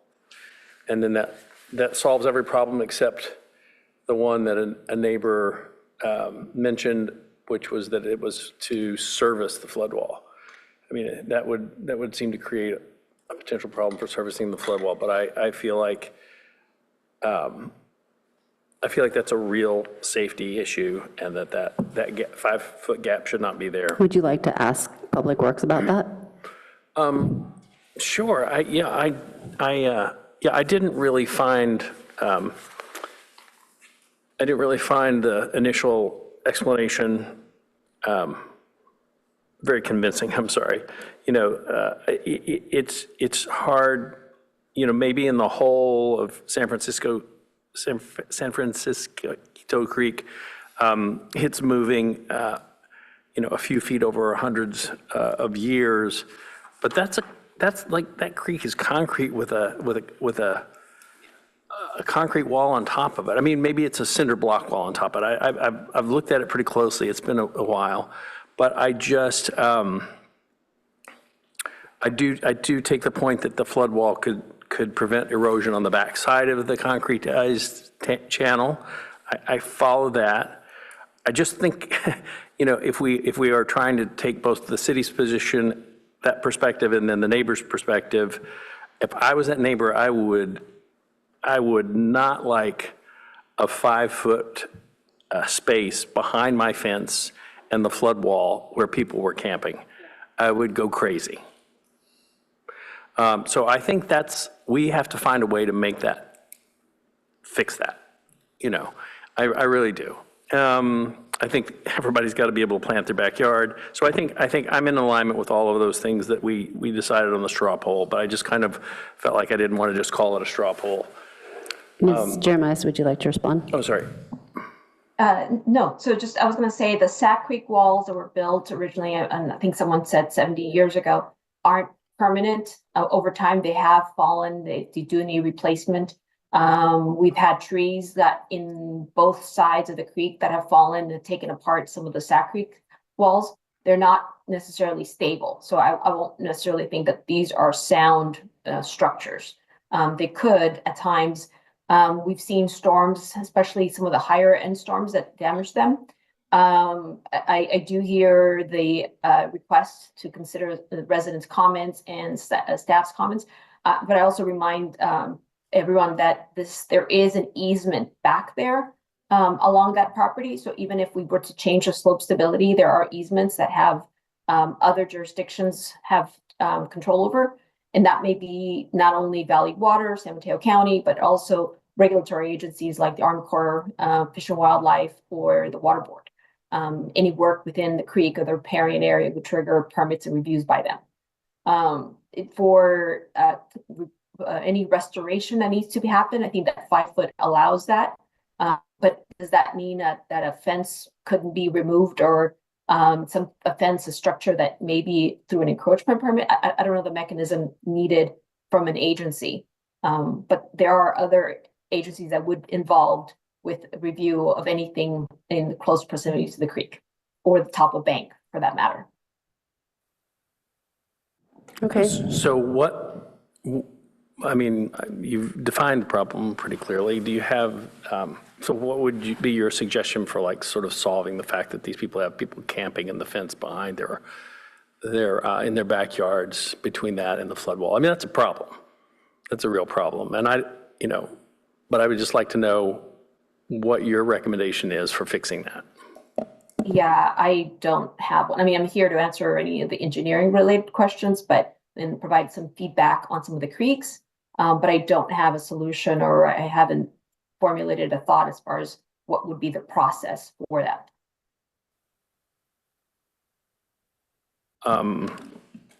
But do you see a fundamental problem with sort of abutting the backyard fence to the flood wall? And with the notion that it would have to, you said it was an easement issue and there were many agencies involved. In some cases, there are easements. In some cases, there is no easements. I'm just identifying, trying to provide you with additional information that may be of use as you make a decision. Right. Okay. Thank you. So anyway, I think my views are pretty clear on that. I've been out to Esther Creek. That's the 150-foot setback is unreasonable. But I think we've already sort of moved on to that, beyond that too. Trying to include it at 20 foot or 25 foot, sorry. So I think that's the right direction. And I had some thoughts about the 150 foot in the open space areas, the proposed 150 foot in baylands and open space areas. And that originally seemed like a very, very, it's the width of a football field, and I thought that was rather a lot for the riparian corridor protection. But I looked at conservation easements in many places, and they fall right in that sort of 100 to 150 foot. So I think we're kind of on sort of firm footing there, in my view, in terms of what we're recommending for preservation of riparian corridor in that area. Okay, thank you. So for this first round of comments, I don't see any additional lights right now, so I will make my comments. I feel strongly about trying to meet the needs of the Esther Clark and Edgewood neighbors as I did the last time this was here. So yes, I agree with the straw polls. I also think that, I mean, if these neighbors need the security, so should somebody need access to that area that can currently be accessed through the 5 feet, that is why the neighbors have gates, so that the access easements are allowed. And I mean, it's a little inconsistent for us to require the 5 feet in some places, but allow no 5 feet in other places. The security concerns are the same. And so I think that we should probably, I think we should eliminate the 5-foot gap for the Edgewood neighbors. With respect to, I think, as I was looking at the alternatives that were proposed by staff as a way for us to address the needs of the Esther Clark and Palo Alto Hills neighborhoods, the alternative that I thought made the most sense was also alternative 4, and I was glad to hear that that was corroborated by both the environmental organizations that came to speak, as well as the neighbors who came to speak. So I think that is the most reasonable thing to do. I worry about the ephemeral stream definition, because then there are going to be arguments about what's ephemeral and what's not ephemeral. And it will trigger the need to hire somebody to tell us if it is ephemeral or not. The very first time we saw this ordinance, we asked about, we saw 2 maps presented by staff that showed creeks in 2 different locations. And so, again, it's just going to be really difficult, so the creeks themselves are defined to be in different locations. Whether they're ephemeral or not is adding yet another layer, and it's expensive for homeowners to hire a wildlife biologist. So I think the cleanest way to do this is to use existing areas of the code that have already been really well thought out, I think. So the definition of residential estate, the RE definition, is a very distinct definition from the open space definition. And in our code also, open space, development in open space is discretionary. And so it really aligns well, I think, to have one set of rules for the RE zone and a different set of rules for the OS zone that doesn't require the introduction of hiring biologists or consulting conflicting maps. And I think that that is the cleanest way to address that. I also really appreciate the due diligence that Commissioner Aiken did to try and find an OS property that would be negatively affected in the same way as the Esther Clark and Palo Alto Hills neighborhood. And it sounds like he tried really hard to find that and couldn't. So that gives me even greater comfort that we move forward with alternative 4. So I would be in favor of the staff ordinance with the adjustment of alternative 4 plus the adjustments that the Edgewood neighbors had outlined that we have already done straw polls on. Now I see an additional light first round from Commissioner G, and then we have Templeton and Peterson. All right, thank you, Chair. I will save everyone time by saying I agree with the straw poll. And I had a question for staff. There was a public comment about impacts on ADUs, but I know, can we just confirm that they're not impacted? Because I did see there's an exemption for them on packet page 67 under section D5. That's correct, they're exempt. Okay, thank the you. same way Edgewood. Yep, thank you. And I also had a question for staff about the distinction between non-native invasive species and the ornamental landscaping that one of the public commenters provided. Can staff just comment on that quickly? I think if the Planning Commission would like to make a motion or direction to allow the ornamental landscaping behind the fences, I think that is something that the Commission can decide. I think if Jim or James Martin is available to elaborate a little bit more about those landscaping and vegetation, I would like him to chime in. And before he does, I'll point out that if you look at packet page 68, that is where we've got the details of the landscaping requirements. And at this point, in the stream side setback requirements, non-riparian or non-native vegetation shall be allowed as long as such species are non-invasive and they're located on the structure side of an existing or future fence that's away from the stream. So it does endeavor to address a lot of the concerns. Okay, thank you. And then I have another question about slide 4.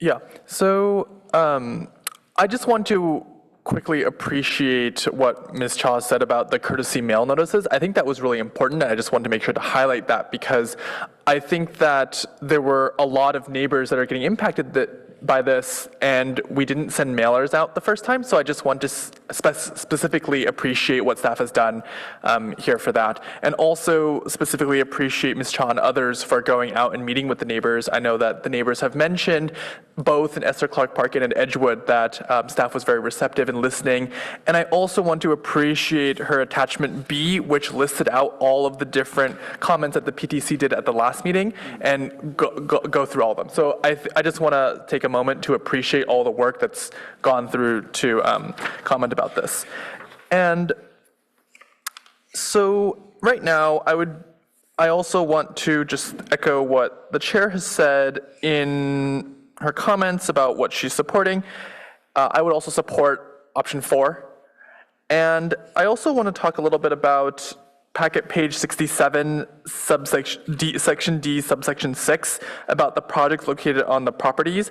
I believe we did not have a straw poll on this particular item. And I think that the inclusion of the paved public trails and service road was referring to a building in the Baylands. Is that correct? That was also correct, and we received a public comment letter from one of the property owners in the urbanized area, and so that was kind of addressing that comment as well. So it's right now, as is, it would impact more than just the property in the Baylands, or it would only impact, or did you get a comment letter from that particular property owner? That particular property owner, but we do know that that there are easements available and flood wall locations sort of more than just Baylands as well, so it would impact more than just the Baylands area. So is that for the addition of the paved public trail and service road attachment, or the whole section 6 are you referring to that's being impacted here? So let me be crisp with my question. So in section 6, in a previous iteration, we had projects located on properties separated from the stream by a public or private street or alley. Period. Like that was the end of the section. And then since the last iteration, we have since included or paved public trail or service road. So that's my understanding. Is that correct? That's correct. The public trail was added last time because we were looking at the Baylands area. And then I believe we had a width also included. So we have removed after the discussion.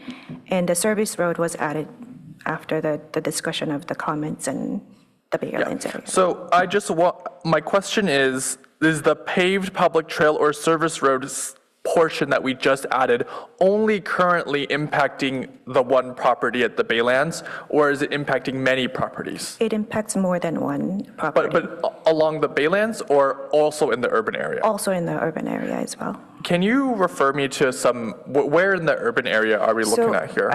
The Matadero Creek has some service road along the north side of the creek. So that was actually related to the public comment letter we received last time. So we do have on Matadero Creek, and I believe there's some portions along Adobe and Barron as well, but it's probably not the entire section. So just to reiterate what you said, there is the paved public trail or service road originally came from a comment about the Baylands, but now also, upon further inspection, staff has identified that it also refers to other areas in the urban area. Sorry, just to clarify, public trail came from the Baylands discussion. Okay. And the service road came from the public comment of the homeowner who has a home within the urbanized area. Yeah. Okay, thank you. And so let's say specifically for the paved public trail, do we know of any other paved public trails that are in the urban area? I am unaware, but I can definitely check and get back to you on it if that's important. But the intent was that we already had exemption, basically anything that's separated by the public street, which are usually paved. So if the trails were already paved, it probably serves the same function. So that's why we decided to. Yeah, and that's what we heard at your previous discussion, that if there was a street or, well, actually we should include service roads as well, and what about a 10-foot wide paved path, was the indication staff heard at the last one. So we were just trying to be consistent with that. Thank you. I think for me, the distinction, I understand the intent here, but for me, I think that part of the reason why we are doing this ordinance is to protect areas in the Baylands and in the outer areas, in the quote-unquote rural areas. And so I would modify Section 6 potentially to only, the exemption would only be for urban areas, and that Section 6 would not, the exemption for Section 6 would not apply for the Baylands. So kind of said in a plain English, the property, the properties in the Baylands that are separated by a public trail, I think should still be have the 150-foot setback. Yeah, and okay, so those are my comments for now. Thank you. All right, second round of comments, Commissioner Templeton and then Peterson. Thank you. I would caution all of us, staff and the commissioners, to just consistently use our new preferred terminology, because we now know that urbanized area is a definition of a reserved term, and I would just be careful about that. So I think we had talked about open space instead of rural. So the thing I wanted to ask about, just to follow up on Commissioner James's questions of how do we form our recommendation about getting rid of that 5-foot wall or whatever space between the backyard fence and the retaining wall or water wall, I can't remember the word. Flood wall. Thank you. So can we just say don't do it? That could be one option. If I remember correctly, the straw polls included exempting slope stability requirements, and also had specific one related to the 5-foot buffer or minimum distance from the top of bank for the fences. One clear way would be just exempting the slope stability requirements, because that includes the 5-foot and exception process as well. But also our suggestion, if I can suggest, because I think the concerns about the Edgewood and the slope stability area is related to fences, it could be that we only exempt the fences only from the whole Slope the exemption, stability slope stability regulations. regulations. I'm going to pick a nit. The concern is safety. Okay. Right, but So the if the exception that we're right. hearing requested is to allow fences within the slope stability area, and including not having to have that 5-foot setback from top of bank. Okay, and the reason I'm following up on this, thank you for clarifying the suggestion, is that I thought we heard Ms. Jeremiah say, no, you can't do that. Yes, our public works staff is still very concerned about that suggestion. So, and then I heard, and I'm not going to tell you how to address this issue, I'm just going to tell you can't do it. And so what I want is, how do we shape this discussion? Because that's what we're going to do. We're going to make a recommendation tonight, and we want the support and cooperation of the agencies that are involved in this conversation. So what do you suggest? I'll take a stab at it. I also am not an expert on addressing encampments. None of us is. Right. And yet here we are. And so it seems that that is kind of the primary core of the concerns that we've heard from the neighbors. And so if for a slope stability and other, stream maintenance issues that our public works colleagues have described, that 5 foot is still critical, as it is in their professional opinion. Then it comes to us to talk about what are the other options that the city could do to try and keep it safe. What about it makes it critical? Is it access? So is there another way to access that space? I will invite Public Works staff to restate what are the particular components. I know that there were mention of a number of things, including repair. Yeah, we heard and actions. change. We heard actions, but those actions are not happening in the 5 foot. So what is it about the 5 foot that is critical so that we can help brainstorm? Thank you so much for jumping back on. Yeah, no worries. The easements are within those 5 foot. So Are you patrolling those easements right now to make sure they're safe? No. Okay. And do you intend or imagine any scenario in which that would happen? During flood events, we need access to the sites, and the easements are not city-owned easements. They're not city-maintained easements. They're Santa Clara Valley Water District easements on one end. Those are features. It could be Caltrans as well. I don't know. For example, up by Alma. So those are easements that other agencies have jurisdiction on. It's not something that Public Works Engineering monitors and maintains. And an easement is not owned by those agencies. They just demand access. Is that correct? Access and for maintenance of any of their infrastructure improvements that may be in the area. Access in order to perform maintenance, right? Correct. So if for some way they didn't have the access they have now, but they had access through another means, that would still be satisfying the easement? Could we have Councilor Yang opine on this in terms of the legality of it? I'm sorry, I don't entirely understand the question.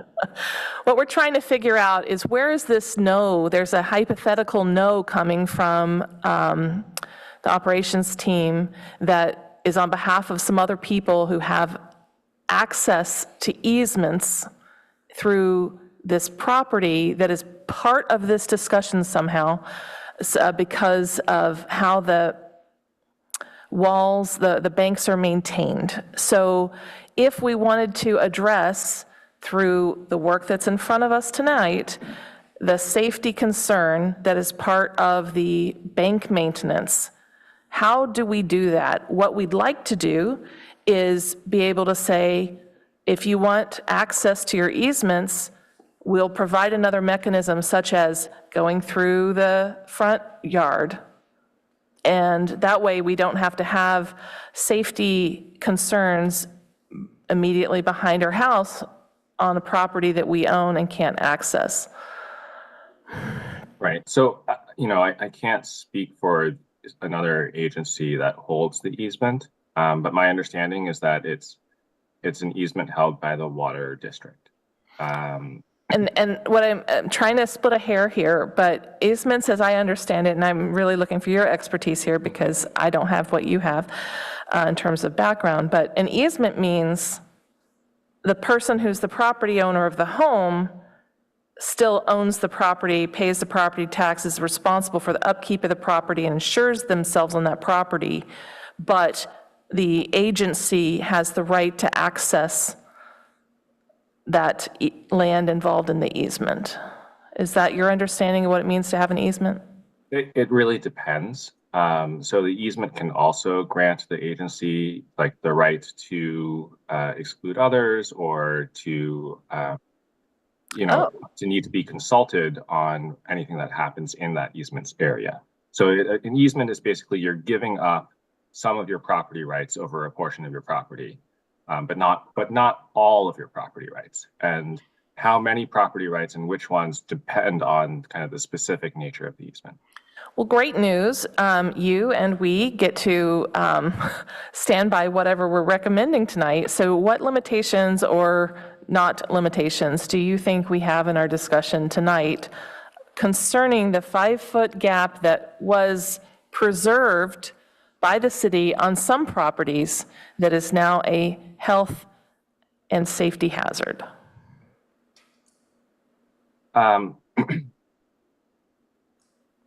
Can we eliminate it? So we can eliminate it from our perspective, right? There's layers of control and regulation here. So we can eliminate the 5-foot setback, but that won't necessarily mean that this gap will disappear. Because if another agency holds an easement that gives them the authority to, have some say over what happens in that area, they could still say no, right? Even though our regulation doesn't. Do they say no to the encampments, though? So, I mean, that's not happening. They're not exerting any control right now. So I think it's safe for us to give it a try and see what happens. But I'm asking you because you're the person representing the city's interest here. So if we're going to cross a line, I need you to tell us. So there's nothing about our, no longer requiring a setback that would kind of violate any other agency's, rights, right? I'm going to take yes for an answer. To assert whatever rights they want to. Thank you. And Mr. Armaias, do you have any additional things to chime in before we move on? No, thank you. All right, thanks. All right, Commissioner Peterson. Thank you, and Chair. then G. Thank you, Chair. So we're going to switch gears back over to the foothills.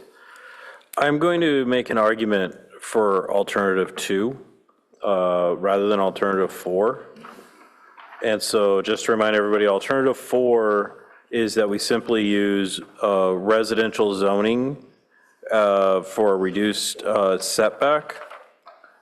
And alternative 2 uses a geotechnical, or it says and This is back at page 56 for those of us still trying to find it. Perfect. So it says geotechnical and hydrological engineers. Is that geotechnical or hydrological?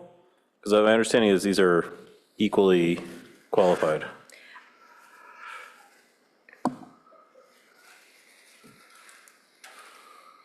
I think the intention was probably both, because we would have to look at the lot condition anyways. It's similar to the open space zoned properties. So you want both engineers to sign off? Yes, they would have to actually look at it and evaluate and provide some mitigations if they were to support the building close to creeks. And so the reason why I bring this up, I'm a earthwork engineer, which is essentially a butcher to a geotechnical engineer being a surgeon. So I know somewhat about it. And I do a lot of the structural engineering inspections all across the area. So I'm pretty familiar with the process of an engineer. And this is why option 2 gets my attention, because when, in my mindset, it's always the customer has their own engineer. One, as the engineer, you can explain to the customer, sometimes you can kind of help them understand the situation. Whereas if you just have a blanket rule, you don't have the opportunity to try to, fit each situation to, get an optimal solution for the customer. Where option 2 allows that, one, to help explain the customer what reality is and that they don't want to do things, but also to help the customer provide the documentation that's necessary to the city to, do what makes sense for what they are trying to achieve, which can only be done under option 2. I mean, essentially option 2, you could have a Frank Lloyd Wright house with a waterfall in your living room if you had an engineer sign off on it, in theory. And so that's what gets my attention there, that these are all incredibly important lots, right? I mean, important the right word? They're going to get a lot of attention when there's something constructed. I don't think any of these lots are going to have work done without a geotechnical engineer. I don't think there's any chance a geotechnical engineer is not going to be involved in any of these houses. So they're already have an engineer. For a fence, though? No, we're talking about the foothill, the ephemeral creeks, sorry. But like, what I'm trying to say is it's not always just building a brand new property built out from scratch. Sometimes it's like a fence.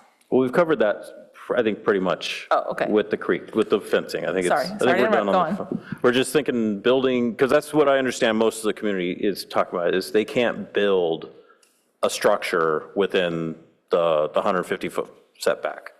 And unless, in option 2, they have a geotechnical engineer sign off, which they're already going to have a geotechnical engineer involved. So the hydrological engineer, did surprise me a little bit, because that is a little bit different.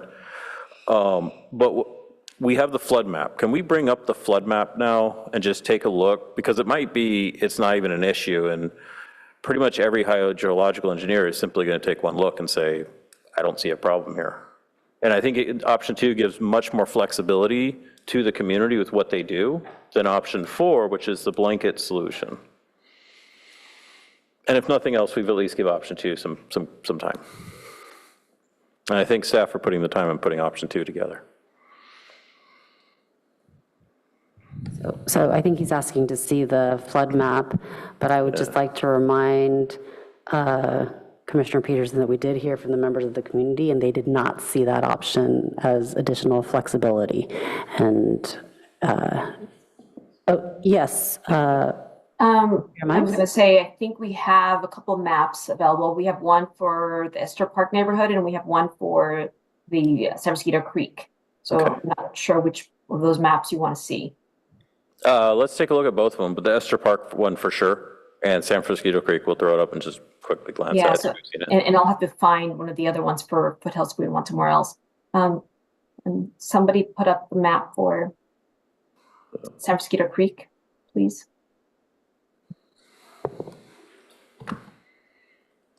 And bear with me, I'll hope to give you a little bit of background, because it's a big map and has a lot of information here, but for the benefit of others. What you see before you on the bottom of the screen is basically the image below reflects San Mosquito Creek. The area hatched in blue or a teal color, that reflects where water overtops the banks during a 100-year storm event. So San Mosquito Creek does not have the capacity to contain flows during a over 70-year event, or in this case, 100-year. FEMA only creates maps for 100 years. So I think in some of the conversation we had earlier, as far as top of bank, we pulled this map to show that actual flood plain, the area subject to flooding, extends in the urbanized area part of Palo Alto. And we do have on this basically a licensed engineer would be required to locate where this elevation is in any of these properties, and focusing primarily in the San Francisco Creek section and top of banks, we would use this as sort of as a start, as a base to determine what the elevation is subject to flooding. So this helps a little bit. Any questions on this? I don't have any questions. It's a fascinating map. And the other map, you can bring up the one for Esther Park as well, and just kind of give you a difference of what FEMA creates these maps. These maps are currently in use. It's built in 2009. We have not had any replaced maps since, but currently I don't see FEMA making any changes during this time. So I think the water district, I heard that they're looking at increasing their high performance computing resources so they can produce more of these localized maps on top of the FEMA map, but they haven't yet. So this is another area. There we go. Shows the Esther Park neighborhood. Again, the same blue, those blue lines reflect the hatched area where the creeks could overtop the banks and drain onto adjacent property, whatever that is. It could be roads, it could be backyards. We don't know. This is what FEMA has gathered.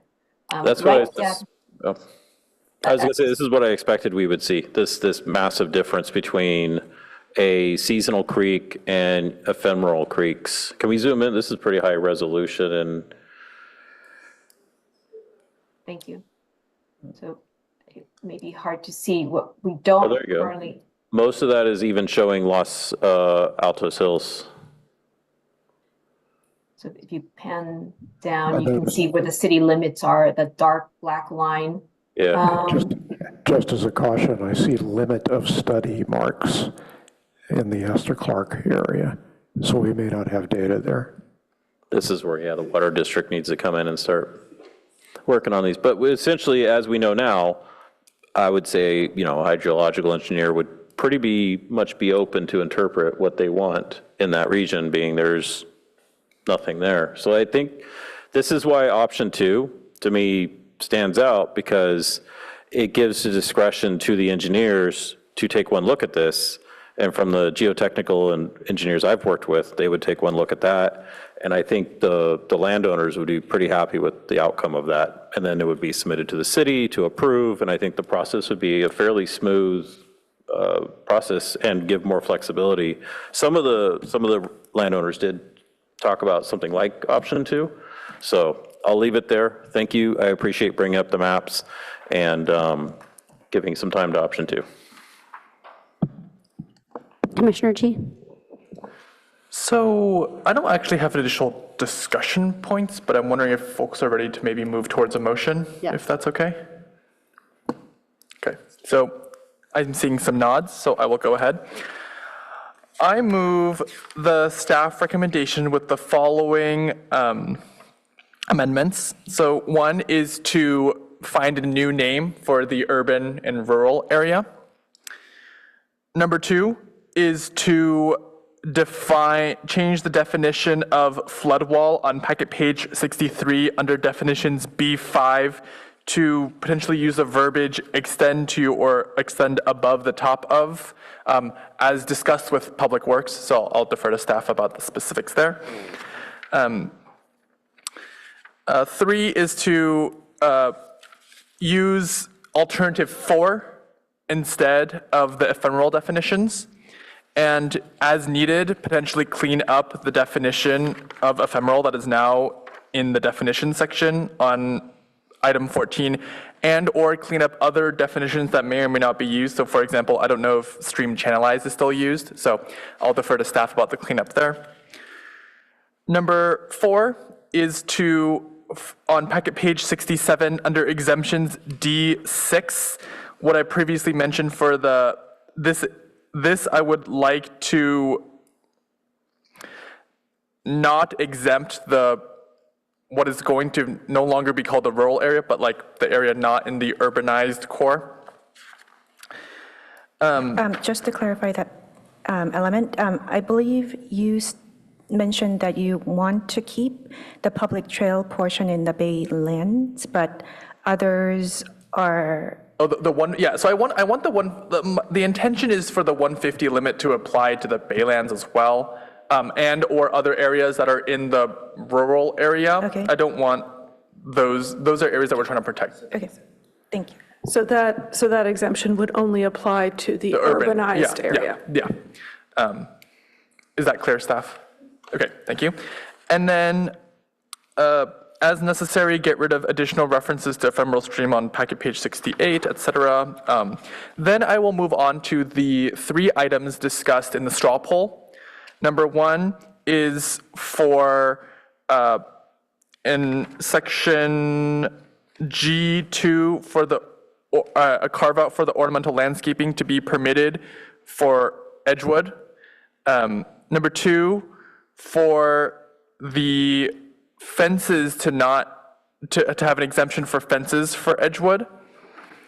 And 3, I think specifically around item B1, the new fences shall be constructed with a minimum of 5 feet. I would like to remove that but only for Edgewood.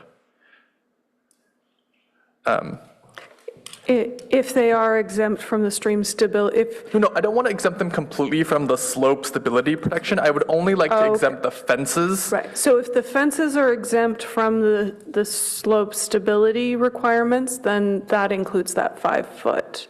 Okay, so then I would That's like within the to slope exempt stability. fences in the slope stability protection area For the only for Edgewood. Edgewood, as defined at Edgewood. So maybe it'll be fun to throw in an Edgewood definition in the definition section instead. Okay, so I tried to capture what all the commissioners have said during the discussion. Does anyone? Okay, well, I'll first wait to see if I get a second. I'll second that. And then maybe we need to make some additions or discussion. I just want to clarify, because I misunderstood, I think, what staff said about the 5 foot thing. So what you proposed was something that would fix the problem with the gap, the 5 foot gap. And what you're saying is this would address that. Correct. My understanding is the 5 foot concern has to do with the slope stability area. If fences for the Edgewood neighbors are no longer subject to the slope stability area, then that 5 foot requirement would not apply either. Okay. So they could build it right up to the. Here's the problem. The problem is when those other agencies come through checking to see if they have their 5 foot thing. I don't know if there's anything the city needs to do or the property owners need to do. I'm going to just not worry about it. We will continue to work with our colleagues to look into this. It looks like maybe we've got somebody available to add. Don't stir up trouble if we don't have to, but I just want to make sure you guys are thinking about it. Mr. Yang, did you want to add something? No, I had a thought and then I realized it was wrong. Okay, great, thank you. Okay, so appreciate you nonetheless, but yes, okay, so thank we've you. got a motion on the table and a second. At this point, yes, go ahead, Ms. Armour.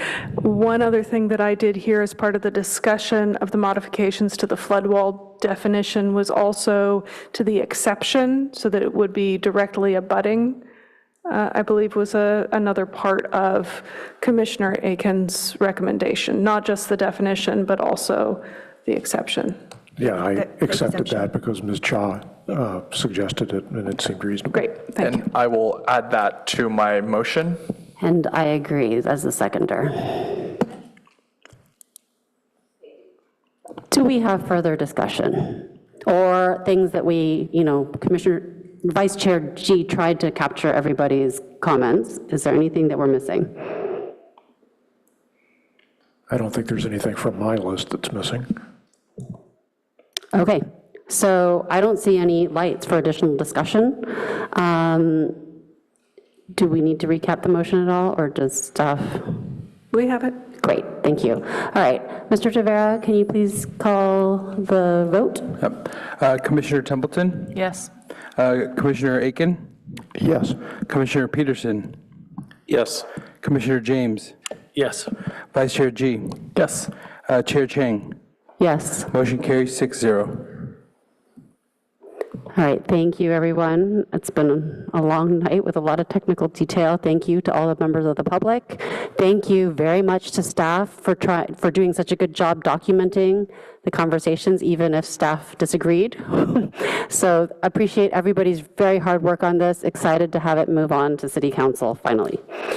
All right, next agenda item, I believe, is approval of minutes. So we need to approve the planning and transportation draft minutes, draft and summary, sorry, the draft summary and verbatim minutes for April 8th. I guess I need to see if there's any public comment. And through the chair, I've not received any requests to speak on this item. Okay. I'll move it. And for the record, I just wanted to note that Commissioner James and Commissioner Templeton were absent. So when we do the call, if they could just abstain. So, okay, we still have a quorum. Great, thanks. I will move it. As revised. As revised. Apologies. As revised potentially by Commissioner Aiken and or Commissioner Heckman and or others. Do we have a second? Second. Any discussion? Mr. Tavera, can you please take the vote? Commissioner James. Abstain. Commissioner Templeton. Abstain. Commissioner Aiken. Yes. Commissioner Peterson. Yes. Vice Chair G. Yes. Chair Chang. Yes. Motion carries 402. All right, on to commissioner questions, comments, announcements, or future meetings and agendas. Commissioner, well, no, we've got, I just want to be respectful. We've got Commissioner Peterson, then Templeton, then G. Thank you, Chair. Keeping with my theme on the California Avenue,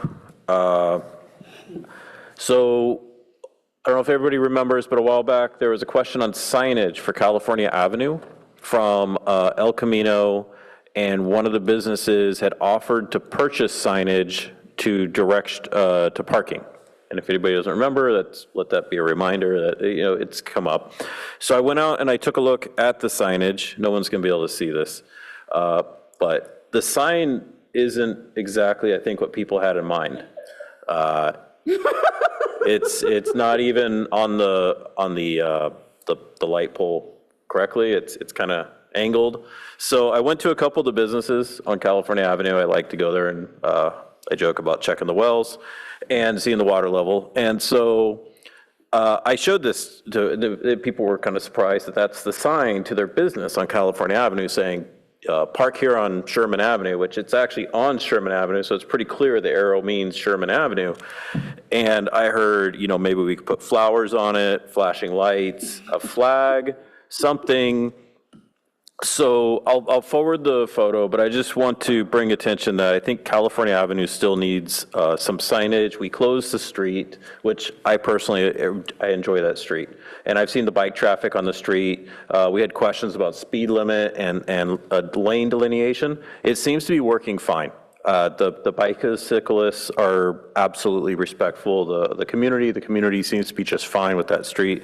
But I think the businesses there deserve some better signage. There's probably signage from the other direction on El Camino, but and then again, I just want to also say if we could have signage or some kind of like a banner at California Avenue train station, letting people know that we now have, you know, essentially street drinking with red Solo cups on California Avenue. Yes, and so I think people from Caltrain would stop on California Avenue and bring more business in if you could have some sense. I get off the train at Mountain View Station because there's a beer garden right there. I can see it from the train, and for years, I'll jump off the train and take an hour and catch the next one out. So with that, that's my report back as the Cal Ave Commissioner. Thank you. Can I just suggest, so there is a retail ad hoc on council. I mean, how do we make sure, like, council may not ever watch this meeting, read the minutes. So might I suggest that you send that comment directly to the retail ad hoc? So just to provide a little information on that, it is now called the Economic Development Committee. Okay, the as of this Economic year, rather Development than Committee. Broadening their interest beyond just the retail. Also, that in response to the email and the additional information you provided to staff, that was shared with Public Works, and they were looking into a number of the things you brought up last time. So work is proceeding as it was on the transportation issues that were brought up a few months ago as well. So. If I add an extra voice, I'd be glad to come talk to the committee, and if not, I'm happy just to provide the information. Thank you. Yeah, thank you very much, and thank you, staff, for all your hard work. All right, we've got, now I lost track, Commissioner Templeton. It's now that time of year when you can smell summer right around the corner, and we still have no breaks on our calendar, so I thought I'd bring that up. Traditionally, I make a carve out for the back to school week, but I now have 2 different back to school weeks. So August is looking less and less likely. I don't know how the rest of you feel, but I thought I would suggest maybe we could talk about that next time or something. I don't know, unless you already have plans. I'm glad you brought it up because I wanted to bring this up too. We could talk about it now if you would like to, if we would like to, or Let's do it? Let's do it. Okay, do you have a proposal? I think 8/12 and 8/26 are less and less likely for me. I have a move-in date across the country on 8/28. 8/12 is possible, but I don't think 8/26 is possible for me. That said, No, let's see what else other folks have, because I know that at dinner another commissioner was talking about a dream of maybe getting away. So let's see if other people have perspective. If I may jump in just for one additional point of context. At this point, we've got agendas for your next 2 meetings, but there aren't any items scheduled for the second meeting in June. So there is a reasonable possibility that June 24th will be a canceled meeting, in case you need a little bit of time. Does anybody have any other perspective about these August dates? I mean, maybe we do a little bit of research between now and next time, and then take, with extra research on 8/12 and 8/26? Okay? sounds good. Okay, and then Commissioner G, or Vice Chair G. I was just going to say I might be out on the 8th of July because it's attached to the 4th of July, which is a Friday this year. So thoughts there. So many possibilities. Oh, it's Saturday, but I'm getting Friday off, right? So yeah, so we'll get Friday off. I also just want to share that tomorrow morning is, I think it's called like Bike to Wherever Day. So there'll be fun stuff if you're biking somewhere in the morning at various locations around the city. So just wanted to share that. And then also want to share that Commissioner James and I have just finished writing a report from our Cal Cities conference that we'll be sending over to staff to distribute to everyone. So look forward to seeing that shortly. Okay, and now, because there's a new requirement that council has dictated, we've got virtual public comment at this time. Anybody raised hands? To the chair, I see no raised hands on Zooms. If there's any members on Zoom that would like to, now's the moment to raise your hand. And I see none. Great. We are adjourned then. Thank you, everyone.